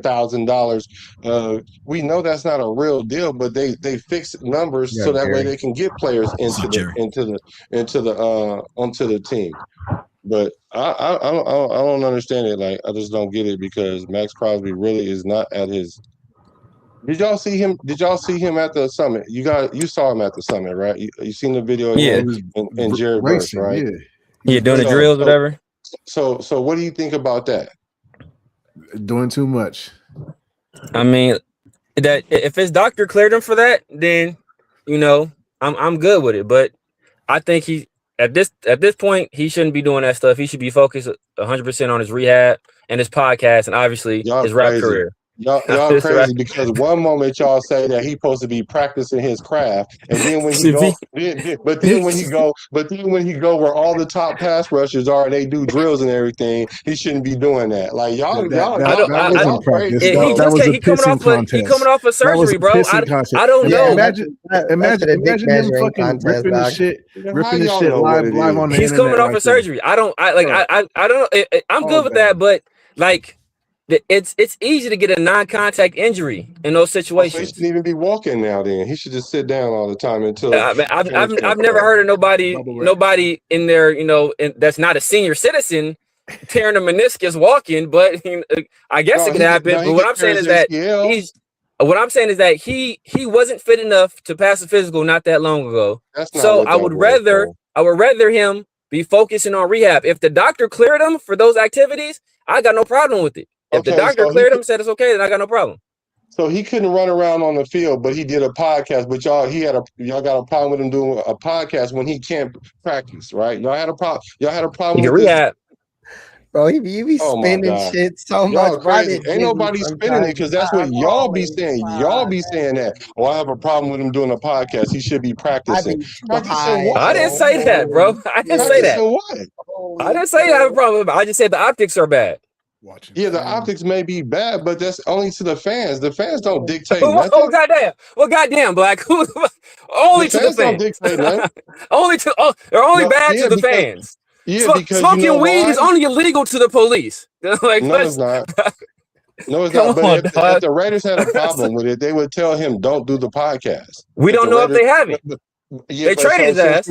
But since you don't know that, then you can't assume the year that. after a dude just got traded for doing a podcast. Literally the year after that. Because he had the Raiders in the struggle. Because he had the Raiders in the stranglehold, and he made them trade them. That's what y'all was saying last week. You know what makes me sick? Bro? He gives me the Devontae Adams vibe, and what I mean by that, dude, is what was Devontae Adams doing? Feeding Raider Nation. Yeah, I want to be here. I don't want to go nowhere. What was Maxx Crosby doing? I don't want to play nobody else. I want to play for the Raiders. Blah blah. All while instrumenting a trade behind the scenes, while Raider Nation were just eating out their fucking hands, dude. He snaked all of us. I mean, y'all that believed him. You know what I'm saying? Some of y'all that believed him. Now, I never fell for that shit from the beginning, but that's the point I'm trying to make is. That fool's gonna sit here and just tell you guys what you want to hear. No, you don't understand the business. He's good at telling you what you want to hear, bro. He talks a slick game, and y'all fall for it, bro. Yeah, just like y'all fall for AOC, got a chance to start this year. Why is every podcast arguing? Because I fucking want to. AOC I never said Ain't No Counter has a chance to start. Every time you because you hate on Maxx Crosby every chance you get. That's why. I don't think Ain't No Counter has a chance to start, but I do think Ain't No Counter will play well in training camp. Remember Baby Kurt Warner? Remember that one? Baby Kurt Warner, yes. I remember vividly. Baby Kurt. Oh, my God. Anyway, yeah, but I don't think Ain't No Counter starting. But I think Ain't No Counter thus far has performed the best of the quarterbacks. I think he'll probably be the best quarterback through most of training camp. I still think Kirk Cousins is locked in as a starter. I don't want Mendoza touching the field this year. If I had anything to do with it, you let him sit all 17. I wouldn't even make him second string. He'll be a third string emergency quarterback. I can see that. I can see that being a real thing. But with that being said, that doesn't mean Aiden O'Connell is the second best quarterback on our team. He's performing right now. He's performing better than the other two quarterbacks. That remains to be seen. Will that continue during training camp? That remains to be seen. But right now, he always play good until they start hitting. Yeah, until they start hitting. That's exactly why I made the comment last night that non-contact jersey Aiden O'Connell is legendary. Yes. He got that red jersey on. You can't fuck with him. Yeah, he untouchable. He the man out. He MVP level. But as soon as you get hit him, it's a different story. Aiden O'Connell is who we drafted him to be, a good enough backup who can win some games and nothing more than that. Anybody who pretends that he's more than that, I don't know what you're smoking, man. He's a great locker room guy, and that's part of the reason why I would have him at second string, because he has experience playing that role, coming in as a second guy, having to win games. He understands that, so that's why I would put him as the backup. Don't understand that. As a fifth, what was he? Was he a fifth round guy? I think it was fourth. I think I want to say it was fourth or fifth, whatever right. it is. Fourth or fifth round quarterback that's still on our roster, who's a serviceable enough backup. That for me is a win, but he's no more than that. Yeah, exactly. But he just exactly sat there in his and role. told everybody. He just told everybody he want to be a starter. Every NFL player wants to be a starter at some point. Wants to be a starter. Yeah, but you don't say it. You don't. You do say it, bro. No, you don't. What the hell? So how come he ain't said it all the other years? Then he want to be a starter on a team that they just brought in 2 quarterbacks above him. He said it every year. A clip of him the other day. Come on, man. So he wants to be a starter. He said whether it be here or what anywhere kind of else. player don't want to be a starter? Did he say? Oh, time out, Black. Time out. The blow the whistle. Flag on the play. Did Aiden O'Connell say here or anywhere else? Did those words came out of his mouth? What? No, actually, Kirk Cousins said that. Actually, Kirk Cousins said that. But what he did say, I want to be a starter in this league. He didn't say on this team. He said in this league. Or the Raiders are in the league, right? So y'all know he auditioning for 31 other teams, but y'all want to be blind to that. You know that. But I think he's a free agent after this year, so there's no guarantee the Raiders bring him back. He's off his rookie contract. Yeah, so blame him for saying it. But let's not act like that he's sitting up there like, well, I know my role, and my role is to be the backup to either one of these quarterbacks. That's not what he's saying. That's not what he's saying. No. What he's right now, I'm about to be a free agent, and I want y'all to look at my tape and please buy my demo. That's what he's saying. Right now is not the time for him to be saying, I know my role, I'm going to be the backup. When the final depth chart is released, that's when it's the time. Right now, according to Kubiak, it's an open competition. So his job is not to, I'm going to be a backup, let me stay in my role, let me placate these other guys. His role is to go out there and try to bust their ass every single practice. Mendoza doing it. Mendoza doing it. He doing it because Mendoza been cheeks. He know. Mendoza been cheeks out there. Mendoza ain't coming in there saying Mendoza not coming there. Mendoza been cheeks out there, bro. Mendoza been cheeks every practice. Mendoza didn't come in there saying, well, I'm the franchise and I feel like I can start year one because I'm picking it up. Didn't say that. Hold on, I didn't say. Let me finish. He didn't say I should be a starter. He didn't say I should be a starter. What he said is I'm gonna work from the bottom. And I'm going to learn how to work my way to the top because he understands his role, just like Kirk Cousins understands his role. Kirk Cousins knows he's about to start because his role coming in was to be a bridge quarterback. And so people seem to think that Aiden O'Connell has his fair chance. I don't care if Aiden O'Connell throws 6 touchdowns and 500 yards in preseason. He is not starting game 1. No, he's not. That's not his role. I don't think he is, but his job is not to accept a backup role until they give it to him. Right now, his job is to compete like he's a starter, and through the week, his job is to compete, just to prepare like he's going to be the starter. If you're not competing like you want to be the starter, if you're not preparing like you're going to be the starter, get the fuck off of my team. Like that. And I'm gonna tell you this right now: if somebody look Mendoza in his face and ask him, "Do you want to be a starter?" and he say, "Well, not right now. I want to work my way for the bottom." Get this bum ass androgynous motherfucker off my team. Get him off my team. I'm not talking about that. I'm not talking about how you prepare. I'm talking about the reality of what's the situation. The reality of the situation is Aiden O'Connell is not going to start. I don't care what kind of competition y'all think this is. His job is to go out there and try to win the starting job. If you're not trying to win the starting job, what the fuck are you doing?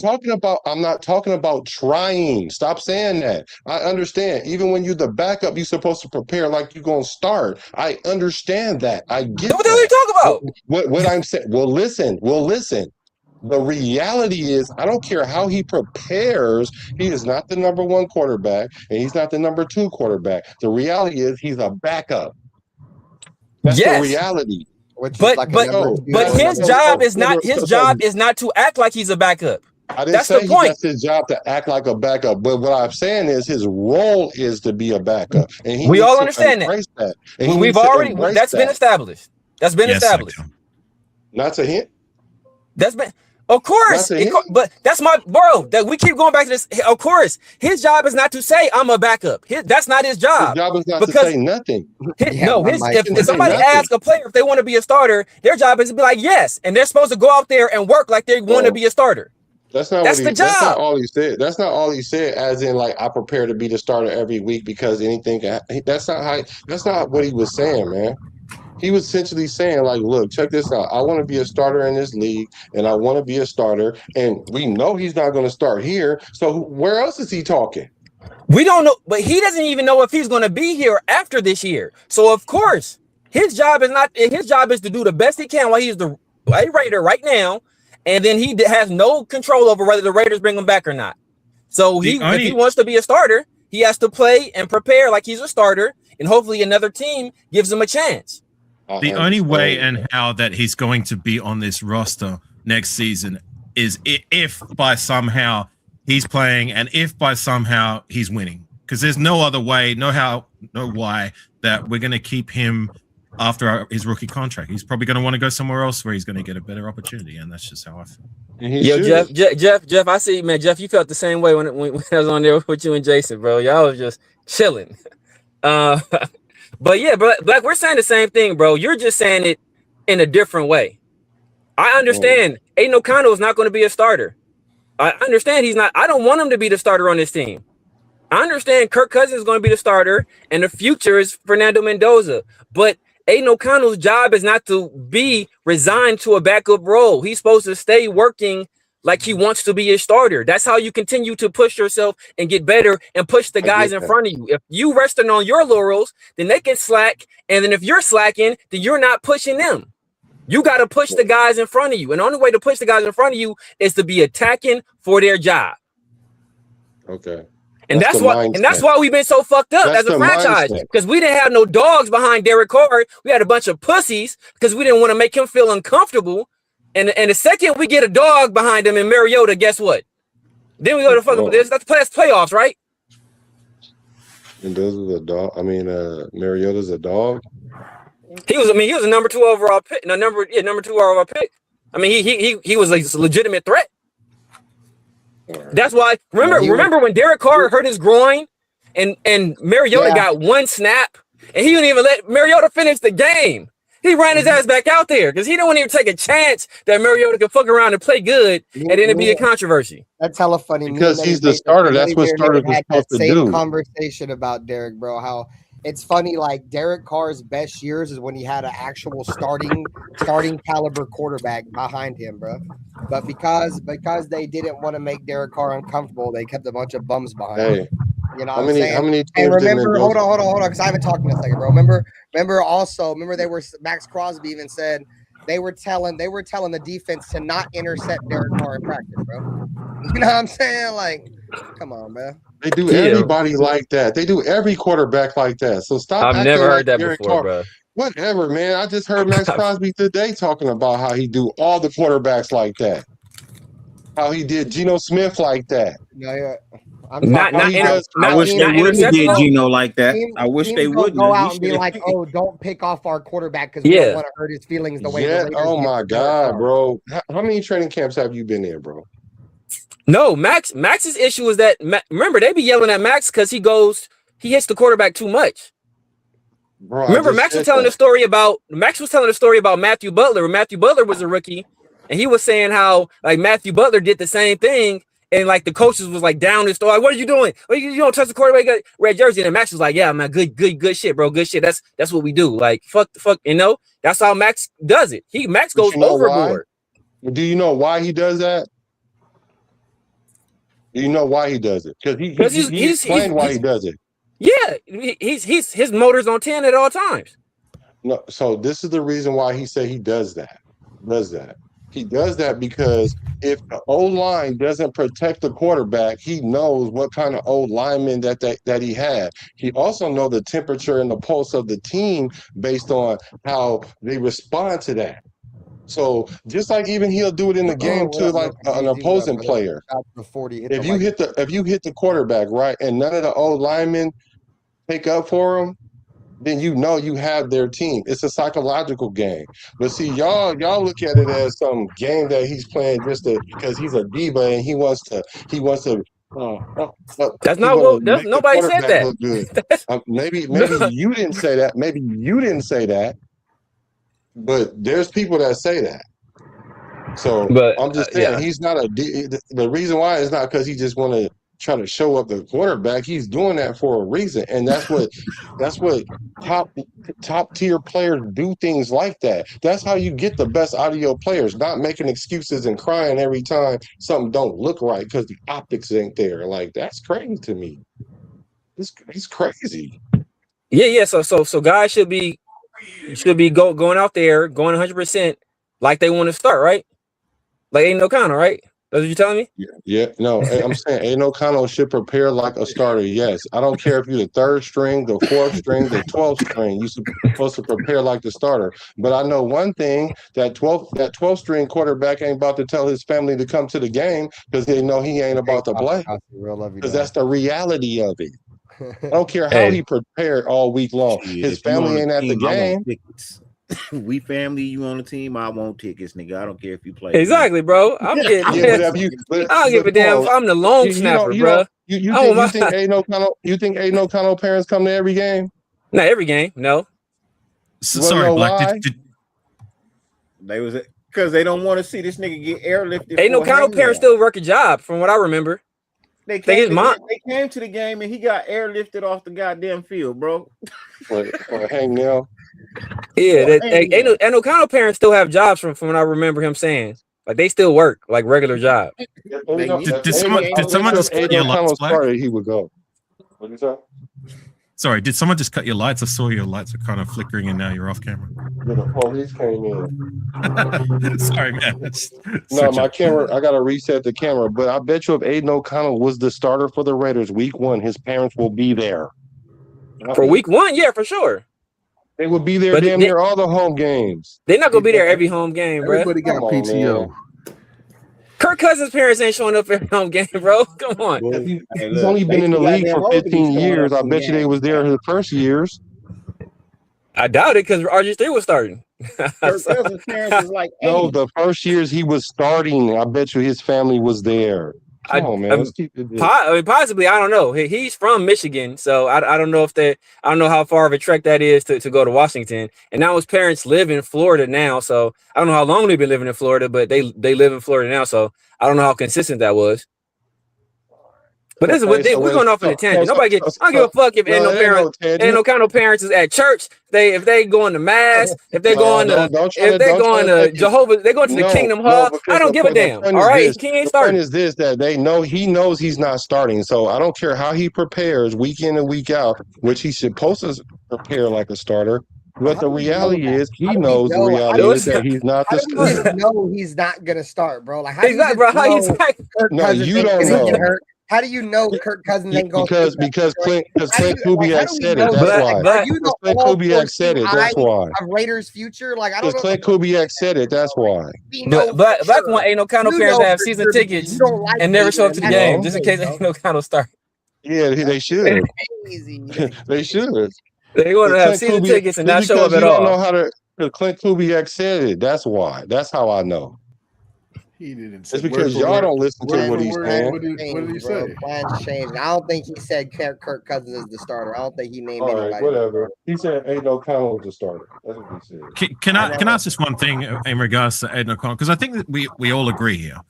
Is there anybody on this panel that sees differently to what I said before, that Aiden O'Connell is at least who we drafted him to be? A serviceable enough backup who can come in a pinch and win some games, but nothing more than that. Does anyone agree think 100%? No, I agree 100%. Drafted to be. I would just make the argument that he would, in my opinion, he's kind of surpassed my expectations, bro. I didn't think he'd come in and win as many games as he had in limited snaps with as many different offensive play callers and coaches. You know what I'm saying? I didn't expect him to come in and break the record against the San Diego Chargers, LA, whatever. I don't care what excuses you make. Why it happened. You know what I'm saying? I didn't expect him to come in and have a winning record against Kansas City or right damn near at 500. I didn't expect none of that shit. So now I hate him. You know what I'm saying? I respect and I think he's overcome what I expected him to be, bro. Respectfully, I don't think any AR, of us expected any of that, bro. And we all probably thought he was going to be like Afakasi said, a backup, never going to get a shot. He's going to sit back there type shit. And he's overcome it. What up, Respectfully, I cannot answer your question because I haven't seen enough from him. I don't know what he is. I don't. And that's just being honest. I don't know what he is. I don't know if he's a starter. I don't know if he's a backup. All I know right now is he is a guy who does not fucking play. For whatever reason it is, he doesn't touch the field. So, injury prone. What, like I said, Black, whatever it is, I don't know. It could be a multitude of reasons. All I know is I ain't seen enough from him to say he's a fucking backup or a starter. All I know is he's a player in the NFL, and right now, from the looks of it, you don't deserve to be there. Sorry, Black, did you say you disagreed with what I you don't think he deserves to be in the league? No, I was asking Black. Something else because I haven't seen anything that says you do deserve to be there. Bro, his rookie year, he balled out. He was one of the better rookie quarterbacks. Dude, Aiden O'Connell got Antonio Pierce the job. Balled out their first year.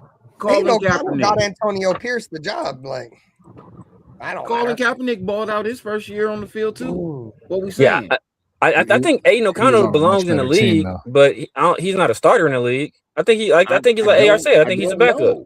That's what I asked. That's what I asked. Does anybody tell you that? What about you, Black? Did you say you disagreed? That do you think he's more than just being a capable backup? No, he's what he is right now, an emergency quarterback, scout team quarterback. That's what he is. Okay. All right, I got you. That would be my assessment because I haven't seen anything else. I haven't. Like, you give him credit for wins against Kansas City, but all he did was hand the ball off. So by the sound of it, nobody thinks he can be more. No. I would like him to be more. I would like for him to be more. I do. I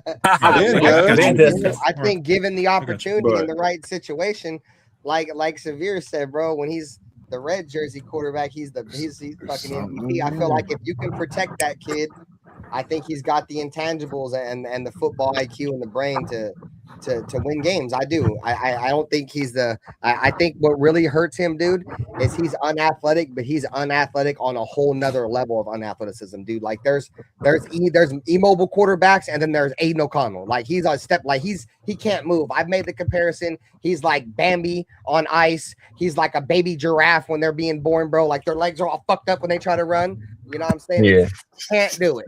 You know what I'm saying? So I think that. You think he's gonna survive a year like that, though? You think he could survive a year like that? Just move just a little bit, bro. If he gonna get hit, bro. Down by 300-pound defensive tackles, I think he probably would have a chance to be a starter. He's gonna get hit. You can also say this: there's a difference between an extra large Pepsi and a liter of cola.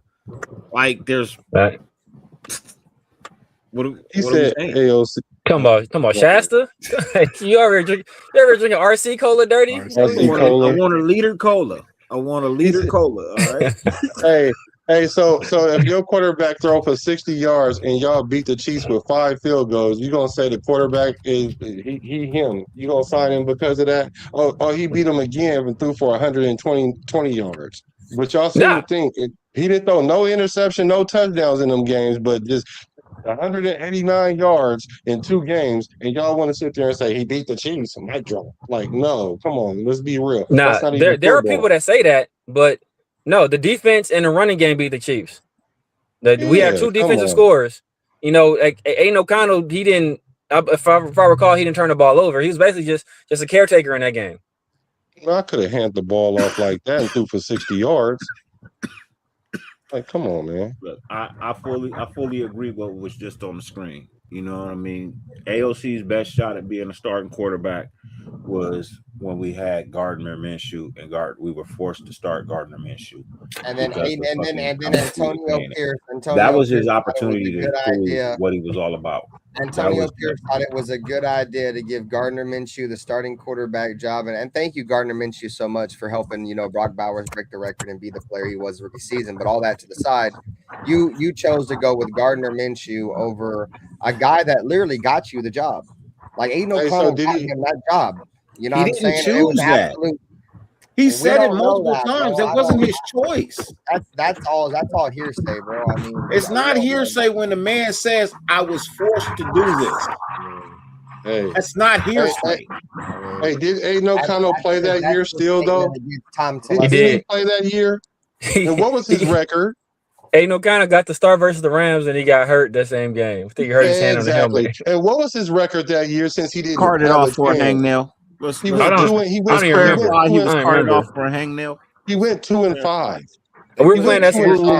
We were playing that dude. We were playing a dude that was doing DoorDash. That played for the Bearcats for Cincinnati. I forget his name. That boy that y'all say he didn't have a chance. He went 2-5. Desmond Ritter. He was from Atlanta. Desmond Ritter. Yeah. From the Atlanta Falcons. Josh McDaniels lost to a high school coach. No, that was Antonio Pierce that lost to the high school coach, bro. No, it wasn't. Was it Josh it was Josh McDaniels. He lost to old boy. But it was the center from the Colts. I forget his name. Jeff Saturday. Jeff Saturday, yeah. Jeff Saturday, man. He's been in the league for a long time. He was a center in the league for a long time. He knows the game. He was a high school coach, not even the head coach. But he knows the game. He's Peyton Manning center. Like Jeff Saturday knows. Yeah, Jeff Saturday knows the game, bro. You can't play in that offense with Peyton and not know the game. I don't care. He coached 3 games in his whole career. I mean, it's like when Baker Mayfield came out on like 24 hours in the playbook with the Rams and beat our ass. Yeah. Yeah, but let me ask you this though. Who was the quarterback for those games? Now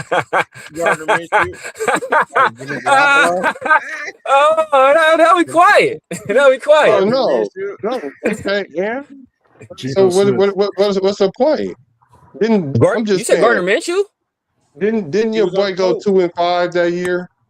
Didn't Aiden O'Connell go 2-5? That means he started 7 games, but y'all saying he didn't have a chance. He went 2-5. I say O'Connell didn't have a chance. And he got injured. He got injured, right? And then even if that was a bad year, right? He had a chance in training camp the following year, and guess what? What happened? He got hurt. So what I'm trying to say, y'all talking about trending down with Maxx Crosby. What is LC doing? He definitely not trending up. Aiden O'Connell's he's a backup in the league, but I think everybody but Ben is agreeing with that. Okay. I think nobody's saying he's like on the cusp of being, like the next the Kurt Warner or some shit. He is what he is. He was a solid pick. He served his purpose. Yeah, I agree with that. What? No, because I'm not. Because see, you're defending it, and Ben is the one saying that. And it ain't even, and what I'm saying ain't even towards Ben really, because there is a section of the nation that keeps saying that he's not getting the right shot, and all the stars didn't line up, and the girl didn't wink at him first, so he knew it was good, and all this stuff. So I'm just saying he's had ample chances. Like I would never consider a quarterback to be my number 1 quarterback, and I don't even know if he can play a whole season or at least 14 games out of the season. In some terrible situations, bro. Now he's finally got coaching, and I'm just saying, I don't know. No, I don't think there's value there. There's value there to just throw him away and not treat him like he's not a Raider though. Yeah, that's crazy. It's crazy. No, we need to get a draft pick for him. That's why we're gonna trade him. Yeah, I'm with it's you. I'm all about that. Yeah, I'll take a 3rd, 4th, 5th. I don't think nobody gonna give him a draft capital for him right now, unless there's an injury. Yeah, preseason got to ball out. We got to feature him in preseason. Right. Yeah, unless there's an injury, I don't see nobody making that kind of choice. Especially, I think it's still some other guys sitting out there too that are unsigned. Yeah, that's my guy on 6. You already know what time it is. What the heck is going on? What you got call him? a horror movie going over there, bro. The Candyman about to appear. Hey, shout out to On Six, man. He said, "What up, Ben? AR panel chat. Fuck Dustin, Ozzy Cortez, Sultan." He said, "Raiders can't wait for week 1, and then week 2 we going back to back with the Afakazi." Like rock. Yes, sir. Appreciate you. Much love, dog. Yeah. No, so I mean, at the end of the day, bro, like I said before, regardless of whatever one of these quarterbacks wins, I want the whoever gives us the best opportunity to win, football games. Like I don't, as much as I like Aiden, and I like certain players, bro. At the end of the day, I put winning above anything else, bro. You feel me? Like I don't really care. I feel like it's not about the name on the back of the jersey. It's about the shield that's on the collar, the shoulder on the shoulder, or whatever. You feel me? Like, so I just got to see. I just want to see the Raiders get better. That's why I don't have super high expectations this year, because I feel like this is an extremely top-heavy roster. I don't think there's a ton of depth on this team, especially a lot of crucial positions. Like linebacker, corner. There's a couple of them that's like we lose a dude, it might be bad. A couple offensive linemen, but whatever, So as long as whoever is the quarterback and we're winning football games, I think we'll all agree that we'll be happy. You feel me? Have a great night, A-Bomb. Thanks for coming by, bro. Thanks. That's just my mindset. I only have emotional attachment to one player on this team, and that's Brock Bowers. Good damn it. The rest of these motherfuckers, I don't give a fuck about, to be honest. I just want to win the game. It'd be foolish to expect us to be winning more than what would show. At least winning for progress would be. I think the bare minimum expectation. Well, for me personally, do I think that they're going to make playoffs or Super Bowl? No, I don't. But if we can make progress and build from there, lay the foundation at the very least this season, then that for me will be a win. Agreed. I mean, I don't see us winning a lot of games, to be honest with you. So just show progress. Show progress and enough to show us belief that we can get to where we can be. I got us winning 4 games. Oh yeah, you tripping. But let's just say, for example, you're right with me, bro. I said we gonna be between like 3 I've been talking about y'all since the off season. The 4-win club. Hey, but check this out though. Let me ask you this though, because that's fair. That's your opinion, so that's cool.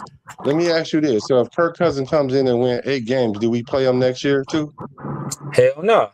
Nah. It's Alex Smith's situation. It's Alex Smith passing off to Patrick Mahomes. Alex Smith started 15 games that year. I think Pat Mahomes started week 16, and then they went into the playoffs. I think they had a first week bye. Then they lost in the second round, I believe.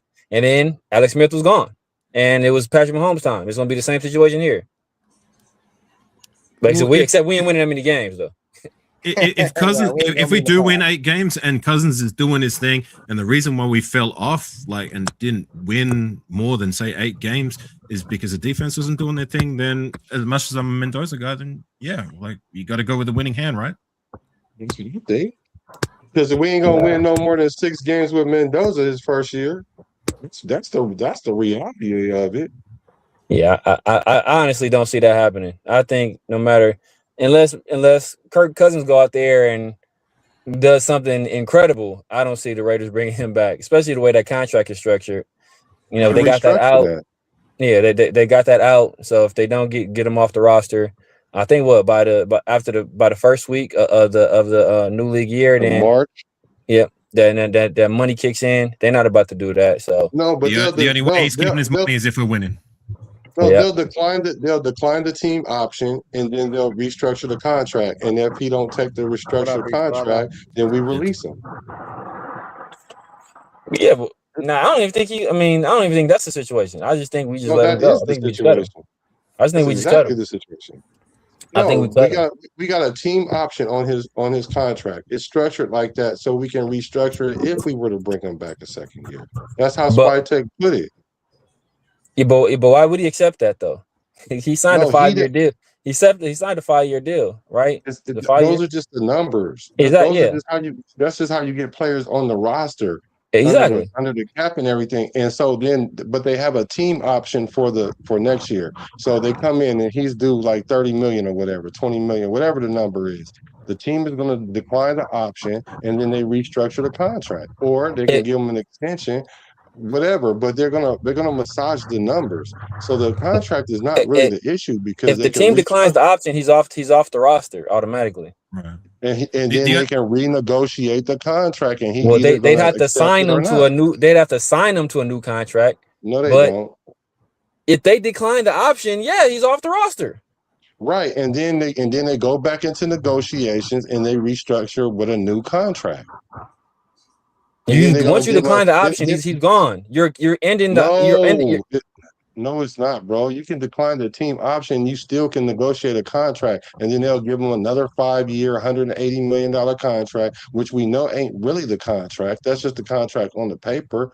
Because just like this year contract, it's really a 1-year, $11 million deal that we got with him. If you decline the option, if he signed through this year, and then the rest after this year, it's a team option. If they decline the option, he's gone. No, he's not. They can restructure the contract. You have to do that before you decline the option. No, you can't decline the option and then. No, you decline the option first. If you decline the option, he's off the team. You got to terminate the old contract first. Bro, and you do that by declining the team option. Just look it up, man. My brother. I think that's if the player does it. That is if the player does it. If the player doesn't have a contract with the team, he's not on the team. No, I know that, but he can renegotiate the contract. Whichever player can decline he can decline the option, and that terminates the contract. That terminates the contract. That would send them back to the table to renegotiate. Now that sends them back to free agency. He's a veteran player. He's a vested veteran player. If he doesn't have a contract, he's a free agent. If he wants to come back to the Raiders, then they got to come up with a new number. They come with a completely new contract. The old contract will be done for. Yes. Whichever way it works, whichever way, whether you're right, Black, or Severe, you're right. Look it up. Whichever way it works, the contract as it stands right now, like the way I see it, the only way he's going to see that big money that he would be paid next season, and maybe the season after that, is if he's starting, winning, and winning a lot. Because if he ain't, then he's not going to see that big money, right? He's not going to see the money at all, period, because they structured the contract like that so they can get him into the building the way they did. And if they want to keep him another year, they're going to decline the team option. He becomes a free agent. They don't leave the table, and they say, give me another $20 million, and they give him another $20 million, and get guaranteed money, and then the rest of the contract could be for 5 years, 20 years, 1,000 years. It don't matter. He's not going to see any of it because he really ain't going to play past the next year for sure if he comes back a second year. It's just a contract. That's it. Yeah, if they decline the option, he's not on the team, bro. That's what that terminates the contract. I get that, but he doesn't have to leave the table. They can give him a new contract at that point. That's what I said, and you said no. No, I didn't, bro. No, you're saying he's a free agent and he walks away, and that's it. And that's not true because they restructure the contract. Or he would go to free agency, and they'd have to sign him again like he was a free agent. Okay.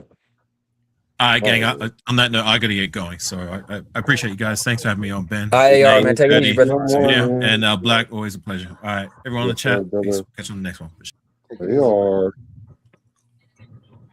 Quick recap. I'm just saying, he can play next year. He can play the following year and not get none of that money that he's on the contract for now, and he can still come back to the Raiders at a lower rate than what the contract says right now. That's all it boils down to.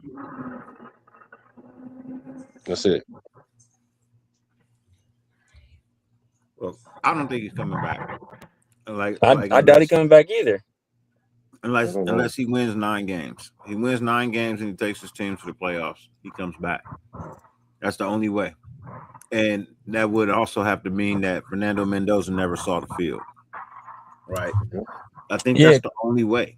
Yeah, because ain't the option over the next 2 years expensive, right? Ain't that option like 40-something million or something like that? Yeah, it's ridiculous. Yeah, it gets extremely. It gets bro. Next year. They're not about to pick that up, bro. No, the team is going to decline the option. Yes, they're going to decline the quarterback if he's not winning. Regardless, they're going to decline the quarterback if he's not winning. Yeah, I mean, if he does win, I really don't think they'll bring him back.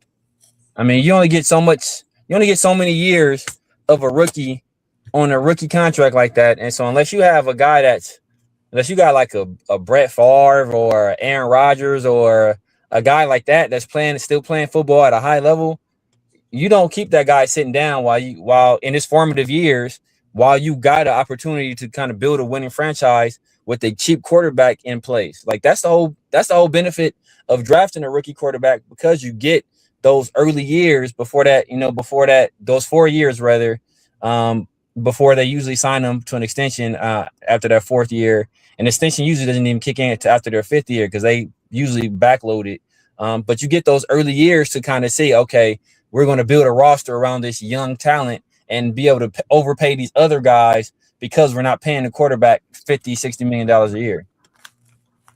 No, and you're right. That's the thing, and I agree. Like, if you ain't got like a Hall of Famer quarterback that's sitting in front of a guy that's on a rookie contract, those rookie contract years, bro, those are the years you're trying to take advantage of and win a Super Bowl, invest heavy in the team. So, yeah, so even like you said, even if he balls out next year, I still think the Raiders have to move on, unless it's like, oh, the Raiders won a Super Bowl type shit, which ain't gonna happen. No, all he has to do is win one playoff game. Still, bro, like you can't like I agree, you can't be wasting valuable years of a young rookie's contract, because that's one of the main reasons why you draft a quarterback, is so you can get him on a cheap ass deal to build it. Yeah. People mad about him not starting this year. You think they're gonna sit back for another? I mean, maybe I guess if Kirk is winning, they might just bite the bullet, but then it's gonna be the conversation about, we wasted a draft pick. You should have just rolled with Kirk the whole time. And we ain't even gonna revisit that. I said that when we picked him. Here's my thing. Here's my thing. If Kirk Cousins wins one playoff game, I'm telling you, they bringing his ass back. I don't give a shit what Raider Nation feels or wants or thinks they deserve. If he wins a playoff game, they're gonna bring his ass fucking back. I can see that. They might renegotiate the money, but they're gonna bring his ass back. I guarantee you that. Why? Because Raider Nation gonna be up in arms about letting a one-win playoff game quarterback fucking go. Because you gonna let him go? He was better than Derek Carr. He won a fucking playoff game. True. That's true, bro. Yep. Yeah. So that's true. They're gonna bring his ass back. Now, I don't give a fuck what the contract states or how much you owe him. You gonna pay him that amount of money, and it's stupid. You should have never even. He's not even deserving of that amount of money, bro. Building backwards. Bro, them Aaron Rodgers type numbers, bro. Them Tom Brady type numbers, bro. Like them Peyton Manning type numbers, bro. Them ain't fucking Kirk Cousins type numbers. Yeah, they're not. I don't think they'd bring him in at $40+ million a year. But you have to if he wins a playoff game. You have to do nothing. You don't, but they do. They don't have to neither. Sure. Yeah, they do. Yeah, they do. Satisfy the fans. No, you said they're not Kirk Cousins type numbers. You must have forgot how Kirk Cousins get down when it comes to contracts, brother. He can right. I think he's top 10 all time in terms of earnings. I tell these fools that they don't listen. They don't listen. I've been telling them that. He's number 3 all time for a quarterback that don't have numbers that prove number 3 paid all time. It don't prove it. So there's only 2 quarterbacks that paid more than him. That's Tom Brady and Aaron Rodgers. That just means he got. Tom Brady played for like 20 years, so that's part of the reason. All part of the reason why this shouldn't even be Tom in the Brady conversation. Played on a lot of cheap ass contracts. All part of why he shouldn't even be in the conversation, bro. What has he done? Honestly, what has he done for that money, bro? Does he have any Super Bowl wins? And it's not to say that the man can't play quarterback, but I'm just saying. You know, when he's gotten all them contracts when teams were in need of a quarterback and there was nothing else available. Yeah. Just like we did. Yeah, man. We needed a quarterback. We needed a quarterback, but there was nothing else available. So they say. I would have rather told you. I would have rather went with DC. I would have rather went with DC. But whatever. Yeah, I don't know BC, man. I don't think BC was coming back, but I mean, He wasn't as the coming old back saying because we ain't goes, Super Bowl contenders. That's why he ain't coming back. He yeah, told us no. He's like, yes, no. so he wasn't an option. But like, I mean, like the old saying goes, man. You know, you're worth what you can negotiate. So so then, like, numbers be damned, wins, losses be damned. What am I worth? I'm worth what I can get on the open market. So, you know, like, I look at, I see Pokemon cards going for thousands of dollars. It's a piece of cardboard to me, but some people were willing to pay $1,000 for it. If you can jank somebody out of that $1,000, get it. I will say this: if any of my kids go pro in anything, I am looking for the agent that fucking Kirk Cousins has, bro. I am looking for that dude. Hey, I need you, bro. You got Kirk Cousins paid, bro. I know you can work some magic. I know you are fucking abracadabra out this bitch, bro. It didn't have nothing to do with the 4,000 yard seasons he had. It didn't have nothing to do with it, bro. Can you honestly tell me he deserves $43 million a year?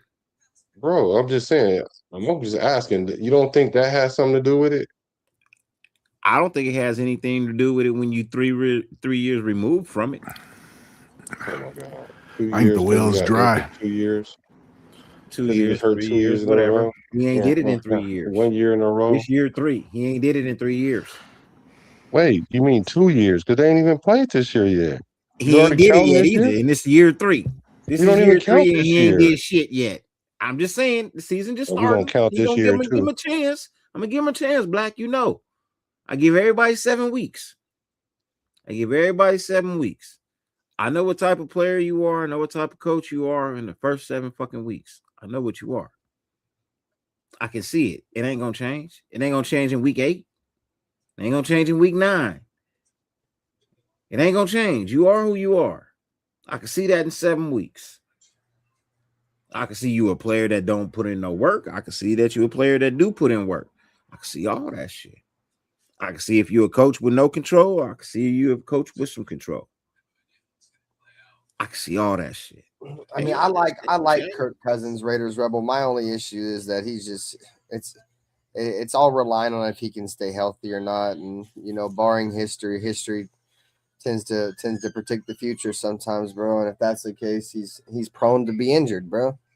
You know, and that's why I feel like the Raiders are going to go in this year. They're going to go in they're going to let Kirk Cousins go in there until the offensive line's figured out. They're going to let him be the one that's going to take all the lumps and shit, and eventually he's going to get hurt. And then Fernando Mendoza's going to come in, and that's how his career is going to go. Really? He said Kirk Cousins. No, my bad.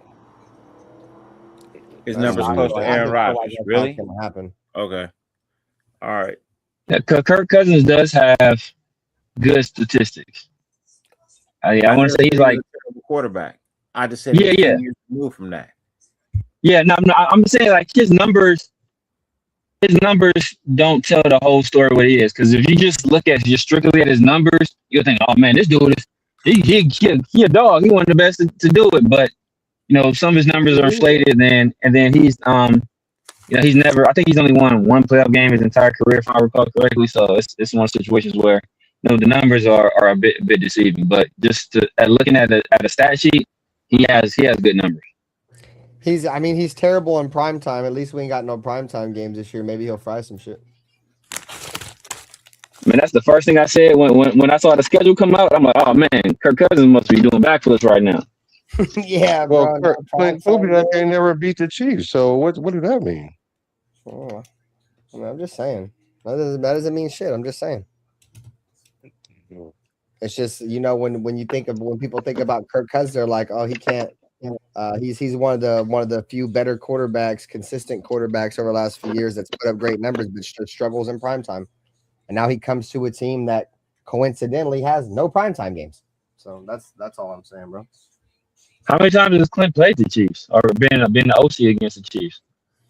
He's been in the NFC basically his entire career, if I recall correctly. Yeah, the Redskins, the Vikings, and the Falcons. I'm just gonna and the Niners and the throw out Saints. 2 names. Oh yeah, the I'm Niners. gonna throw out Saints. 2 names, and you tell me what quarterback you compare with these guys and get fantastic numbers. Jefferson and Adam Thielen. Star Adam Thielen, not late Adam Thielen. Star Adam Thielen. What quarterback can you pair with them and he'll do well? Can we say? And you got to throw in Stephon. You got Stephon Diggs too before he went bananas. Yeah, that's what I'm saying. Kirk Cousins. If you look at his stats are deceiving because you would say, "Oh man, this dude is cold," but like I said, his stats don't tell the whole story. No, he had three stud ass wide receivers at the time. Come on, man. Any quarterback you put there is going to fucking ball and have great numbers. Well, that don't make him great. McCarthy can't do it. He don't have no stars. What do you mean? He got Jordan Allison. Yeah, he got Jordan Allison. He got Justin Jefferson and T.J. Hopkins. Come on. And he had old boy the Aaron Jones had a good year too. You know what he don't got? And Kevin O'Connell calling plays. You know what he don't getting got? Hurt. He don't got a Clint Kubiak as a quarterback coach. He don't got a Clint Kubiak. He don't got a Clint Kubiak. He got Kevin O'Connell. He don't got a Clint Kubiak. Kevin O'Connell. Yeah, Clint Kubiak too. But he don't have McCarthy. Don't have him. We're talking about McCarthy right now. Oh, my bad. Sorry. Kevin O'Connell is a top 5 offensive mind in the league. Okay, he ain't Clint Kubiak. You can argue he's better than Clint Kubiak. You can argue he's better than Clint Kubiak. To be honest with you, I don't know. Yeah. I don't know. Has he got a Super Bowl? No. But is he on the verge of losing his job because Minnesota's not producing? Is he on the verge of losing his job? No. If he loses his job, you know how he loses his job, bro. He's gonna be he loses his job, bro. A team will fire their coach to bring Kevin O'Connell. Right. I didn't say that wouldn't be. I didn't say that wasn't the case. I said, is his job not on the line because Minnesota is not producing like they should be? And the answer is yes. Hell no. If they do not perform this year, bro, he is out. Don't give a shit hell what no. anybody says. He's had one down year. Want to know why he's not out? Want to know how I know he's not out? Because Kevin O'Connell is the one that wanted to draft J.J. McCarthy. And Kevin O'Connell, all he had to do was say it was a GM's decision. And they fired the GM. That's how much pull he has in Minnesota. I'm gonna just say this. Kevin O'Connell's a great offensive You know what? You player. might be right. You might be right. He might be safe this year. Why? Because they got 2 trash ass quarterbacks playing for him right now. I don't give a shit what you say. McCarthy is not good. He's not. No, he's not. He's trash. He's trash. I said before he got drafted, he was trash. You got a 5'0" quarterback coming out throwing double interceptions. Come on, man, get the fuck out of here, bro. Yeah, McCarthy was handoff champion, your quarterback over here throwing his first 2 picks was first 2 passes was interceptions. Your DBs ain't even that good. So what we talking about? I said before McCarthy got drafted, he was trash. So yeah, I mean, he was a handoff champion, bro, and had Harbaugh as his fucking coach, and Harbaugh gets the best out of quarterbacks. So that's crazy because AOC was better than him. Than J.J. McCarthy? Yep. But yeah, from what we've seen, hell yeah. A lot of them. He was probably the worst quarterback in the league. Before he got hurt. That's the thing. Didn't he get hurt at Michigan? And JJ had to play? No. You talking about who? Who got hurt at Michigan? AOC. No, O'Connell was at Purdue. He was at Purdue, yeah. Oh. Yeah. JJ McCarthy was the JJ McCarthy was a starter there. I want to say for 2 years. No, it was it 2 years. I want to say it was 2 years. I forgot who the starter was before that. Stu School. He went to Stu School. Yeah, exactly. Yeah, that's why Stu loved him so much. Yeah. Yeah. And JJ McCarthy, I think, man, that's what everybody. That's what the whole conversation around JJ McCarthy was. It's, it was all he does is win games. I think he only had one loss when he was at IMG Academy in Florida, and then I think he maybe lost 1 or 2 games his entire Michigan career. So like he's all he does is win. It's not saying a lot for ING Academy, bro. Oh yeah, no, it's a superstar. I mean, it's a private school. They recruit. They were basically recruiting paid players. You're not supposed to lose. You know what I mean? Like you're not supposed to lose, bro. Like, that wasn't the narrative though when he was coming out. That's what they were saying about him. Oh, he don't lose. Look at his high school career. That was the narrative. Look, quarterbacks make it to the NFL based on the wide receivers around them in college, bro. That's why I don't have a lot of faith in quarterbacks coming out of college. And so you got to prove it to me once you get here, bro. You got to prove to me that you good. Because look, I mean, let's look at the quarterback from Cincinnati. All the signs are starting to prove that he's not as good as people thought he was. He's not. Joe Burrow? Huh? Joe Burrow? Burrow, yeah. Burrow's pretty good. To prove that he's not as good as people thought he was. He's pretty good, bro. He just gets destroyed. Yeah, but he's not as good as people thought he was. I didn't say he was bad. No O-line. I didn't say he was bad. What I said was he's not as good as people thought he was. That's not a downing statement. That's just saying people had a very high ceiling for him, and he's not fucking reaching it. He got to the Super Bowl one time. What has he done since then? When Joe Burrow is healthy, he's top 3 quarterback. Or when he's healthy, he's top 3 quarterback in the league. Look, I never said that he was trash. What I said was he's not living up to the hype. Can anybody tell me that he's living up to the hype?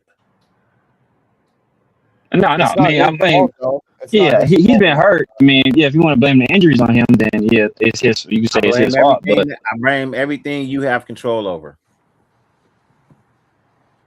Whatever's ailing you, that's your problem. That ain't my. I don't have your ailment.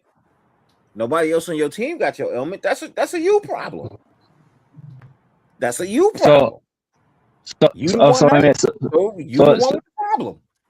So if part of the reason he's not producing is because the offensive line is getting them hit, is that you still blame Kirk Cousins? I mean, still blame Joe Burrow?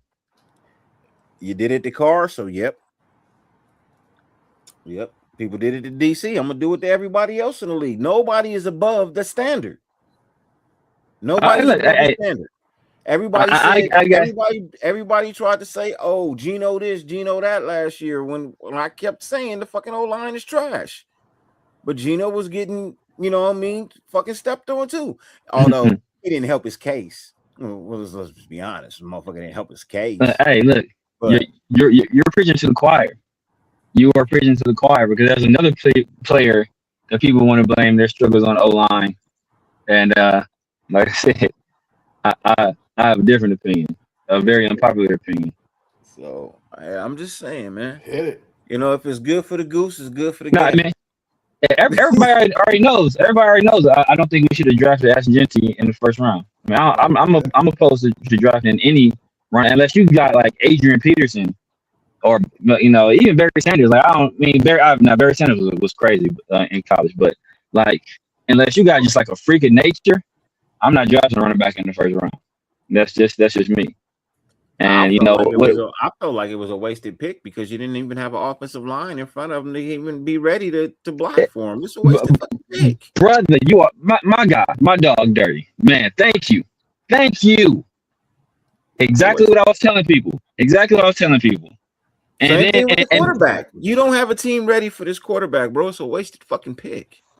I mean, teams feel pressured. Teams feel pressured to draft a quarterback, and quarterback in terms of a value scale, the quarterback is the highest value position in the NFL. So if you got a chance to draft a guy you think can be a franchise quarterback, you almost got to pull the trigger. But in terms of running back, like you can get these top tier running backs throughout the draft. You rarely get these top flight quarterbacks later on.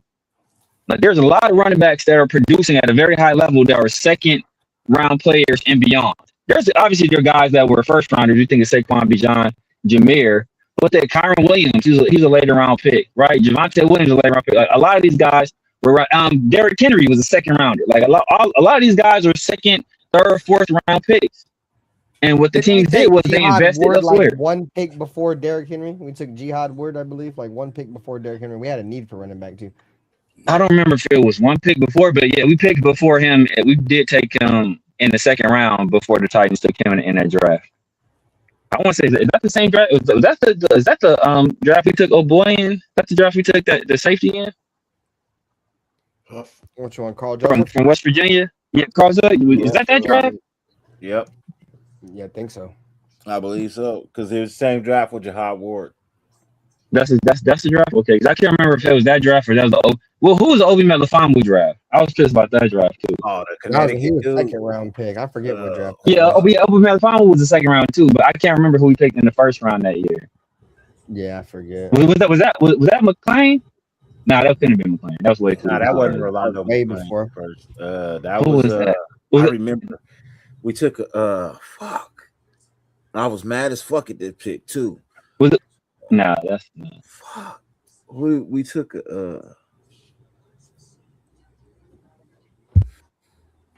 dude, who did we take in that fucking draft? I feel like we took a lineman. I feel like we took a lineman. My guy SoCal knows me too well. You see, you already knew I was about to say Genty. My dog SoCal know me too well, bro. So that's me saying. Keep telling, man. People keep making all these excuses for Genty. You know, sometimes if I draft you in the first round, you as a running back, so you gotta make your own magic. Obi Melifonwu was drafted in 2017. 2017. Second round. Who was that? Colt Miller was in the second round. Who was our first round pick? 2018, right? I think so. Garrett Conley. No, that was that Garrett Conley? I don't remember. Yeah, it was Gary Conley. You're right, bro. It was Gary Conley. Okay, yeah. It was Gary Conley. Damn. That was the same draft as Eddie Vander does it in the third round. Eddie Vander, yeah. Because we drafted Colt Miller the year before that. I want to say, right? Or was it the year after? The year after. That the year after. The year after. Yeah, the year after. Yeah, it was the year after. Because I remember Tremaine Edmonds got drafted in that draft, and I like Tremaine Edmonds. And I think Derwin James was in that draft class too. And then Mike McGlinchey was in that draft class, and the Raiders wanted Mike McGlinchey. I knew those. Yeah, there was a coin toss with the Niners and the Raiders on who was going to get McGlinchey or Colton Miller, bro. And the Niners won; they took McGlinchey. Oh man, my guy Shalom Luani, aka the football playing Jesse. Bro, I actually met him at training camp and got a picture of him that year, 2017. Bro, do y'all know that is one of our worst? That is probably one of our worst drafts ever, bro. You guys remember Elijah Hood? I thought Elijah Hood was going to be the running back. Yeah. A lot of people thought he was going to be good because he was nice. He was nice at North Carolina. Everybody on this list was supposed to be good, bro. Markel Lee, y'all don't remember Markel Lee? Yeah, he stuck around for a while. Ever, bro. This was one of our worst drafts ever, bro. None of these dudes lived up to do anything. None of them made it past 3 years with us, bro. None of them. That Damon Arnett draft, I had to go back and look. I think that was the worst draft because none of those motherfuckers are even in the league anymore, bro. It's not true. Yeah, that's not true. Josh Jacobs still in the league. It wasn't. I don't think it was. That was. I think that was a different draft class. Josh Jacobs was Jonathan Abrams. That was Clellie Farrell and Jonathan Abrams and Josh Jacobs. Yeah. That was like draft class. And then Damon Arnett was drafted in it by himself for that 1 year. Damon Arnett was drafted with Henry Ruggs. He was our number 3 first round pick.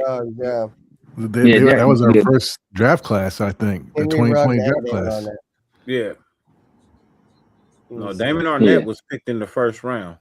Yeah, that was Henry Ruggs, right? That was Henry Ruggs' draft, right? Yeah. Henry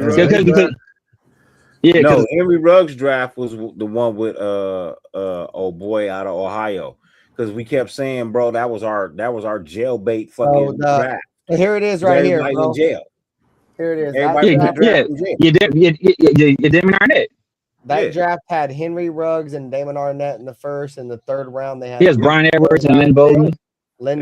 Brian Edwards, and then we had boy from Clemson, right? That's right. Yeah, Tanner Hughes. John Simpson and Amik Robertson in the fourth round. John Simpson and Amik Robertson still in the league. Yeah. No. Our first round, both our first round guys were in jail. That was our first round. Both of our first round guys. Yeah. That was our Yeah, first round jail draft. Damon Arnett should have been obvious he was going to be in jail. Henry Ruggs, you could have never known because Henry Ruggs, he's made a dumbass decision, but accident. But yeah, he's made a dumbass decision, but he's a good kid. But he just made Arnett, a you could see all the signs Arnett was going where he was. That's why I don't think old buddy who was our Mike Mayock. I think that's the reason why like you don't see him on any draft in NFL anymore because he was like I did the most homework on him, bro. Like you don't ever see him like on the drafts anymore. But he's always be like, let's swing it over to Mike Mayock to think about what he thinks about this player. Bro, he'll never do that shit no more. Dog. No, the reason why Damon Arnett had quit at Ohio State. He quit. Chris Carter had to fly to Florida to get him to go back to school. He had quit the team. Mm-hmm. It's crazy. Him and his teammate, the other corner, Jeff Okudah, they both stink, dude. Both of them were terrible. Yeah, and man, Jeff Okudah was supposed to be that dude. I remember that year. It was Jeff Okudah and it was the cornerback out of Florida. I forget his name, like Henderson. I want to say something like that, like Henderson. The dude that went to the Falcons. The reason why Mayock he went to the Panthers. The dude that went to the Panthers. AJ Terrell who went to the Falcons. That's who I thought we was gonna get because we had been drafting all those Clemson players. I want to say Atlanta traded up to get him, if I recall correctly, because I thought we were gonna grab him because we had been taking everybody from Clemson. Okay. No, Mayock don't get no love from ESPN because he walked out of that big ass contract to be the general manager for the Raiders, and they left the Yeah, exactly. No, fact. That's why he don't get no love from them anymore. It got nothing to do with his take on things because he was missing when he was there. He wasn't right about everything. He was right more than he was wrong, but he was still missing on players there too. But no, it's the way that he left ESPN. That's what left the sour taste in their mouth, and that's why he don't really get no love or exposure from them. So, but hey, look, if Skip Bayless can come back, who knows? Yeah, we'll see. All right, guys, it's getting kind of late. I'm gonna go grab some food. Skip Bayless is at ESPN. Yeah, he's back. I mean, if you guys want to hang out, that's cool. I'm gonna go grab some food. I appreciate Severe. Thanks for coming by, bro. Much love, dog. So with the brother conversation for sure, knowledgeable conversation. Appreciate you, bro. For sure. Chat, so make sure you guys go over, show Severe some love. Like I said, he does great work, bro. He does a 50-50 show with Farrell, and he does a show with Chris and 805, man. So go show them some love. Very educational, entertaining content over there as well. But tall as fuck, bro. I ain't gonna forget that, bro. I met this nigga in Vegas. Nigga tall, bro. You a fucking Farrell. Y'all some tall ass niggas, bro. Yeah, man. I'm 6'4", man. Oh, man, I came out the elevator. I looked. I said, "God damn, nigga, what's up, Severe? Shit, he's a tall ass nigga, bro." And once again, chat, we appreciate you guys for coming through. Hit the like button, show love to all the channels. We'll catch you back tomorrow. I'm going to do another show tomorrow night. We're going to be doing the possibility of Maxx Crosby being recruited to the 49ers by kids. That sounds kind of bad if you think about it, man. But, that sounds kind of weird. Is it weird on the 49ers part for sending a child? Yeah, man. Anything with a child recruiting just doesn't sound right, man. Yeah, it's weird. It's weird. It's weird. But I love y'all boys, bro. We'll get more into it tomorrow night. Appreciate Severe, appreciate Afakasi, appreciate you guys, chat. We got, like I said, Severe's link and Afakasi's link right here in the chat. So show love to the channels. I'll be back tomorrow night, man. So for the Just Win Baby podcast for the Silver and Black Lounge, Afakasi Raider, Severe, the homie Black, Nutty Raider, Nate, Dirty. I'm Raider Ben, man. You guys have a great rest of your night. Stay safe. Take care of yourself. Take care of one another. And we'll be back on the next one, man. Peace out. 50 billion things on the face of the planet. Appreciate y'all, man. The fact that you allow us to grace your screen for any amount of time is greatly appreciated. 100. All right, boys. Y'all take it easy. Stay safe out there, guys. Go Raiders. Which team, by colors alone, is identifiable around the world? The autumn wind is a Raider. Which team, by slogan, commitment to excellence? Pillaging just for fun. Just win, baby. He'll knock you round, All those things then upside down, are the Raiders. and laugh when he's conquered and won. When you have great coaches, then after you have great coaches, you get great players. You have a great organization, and you tell them one thing: just win.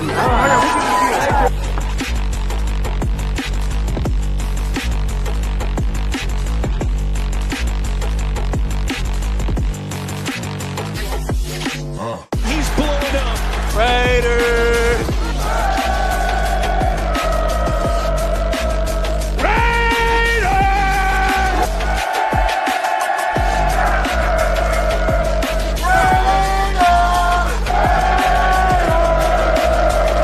Just win, baby.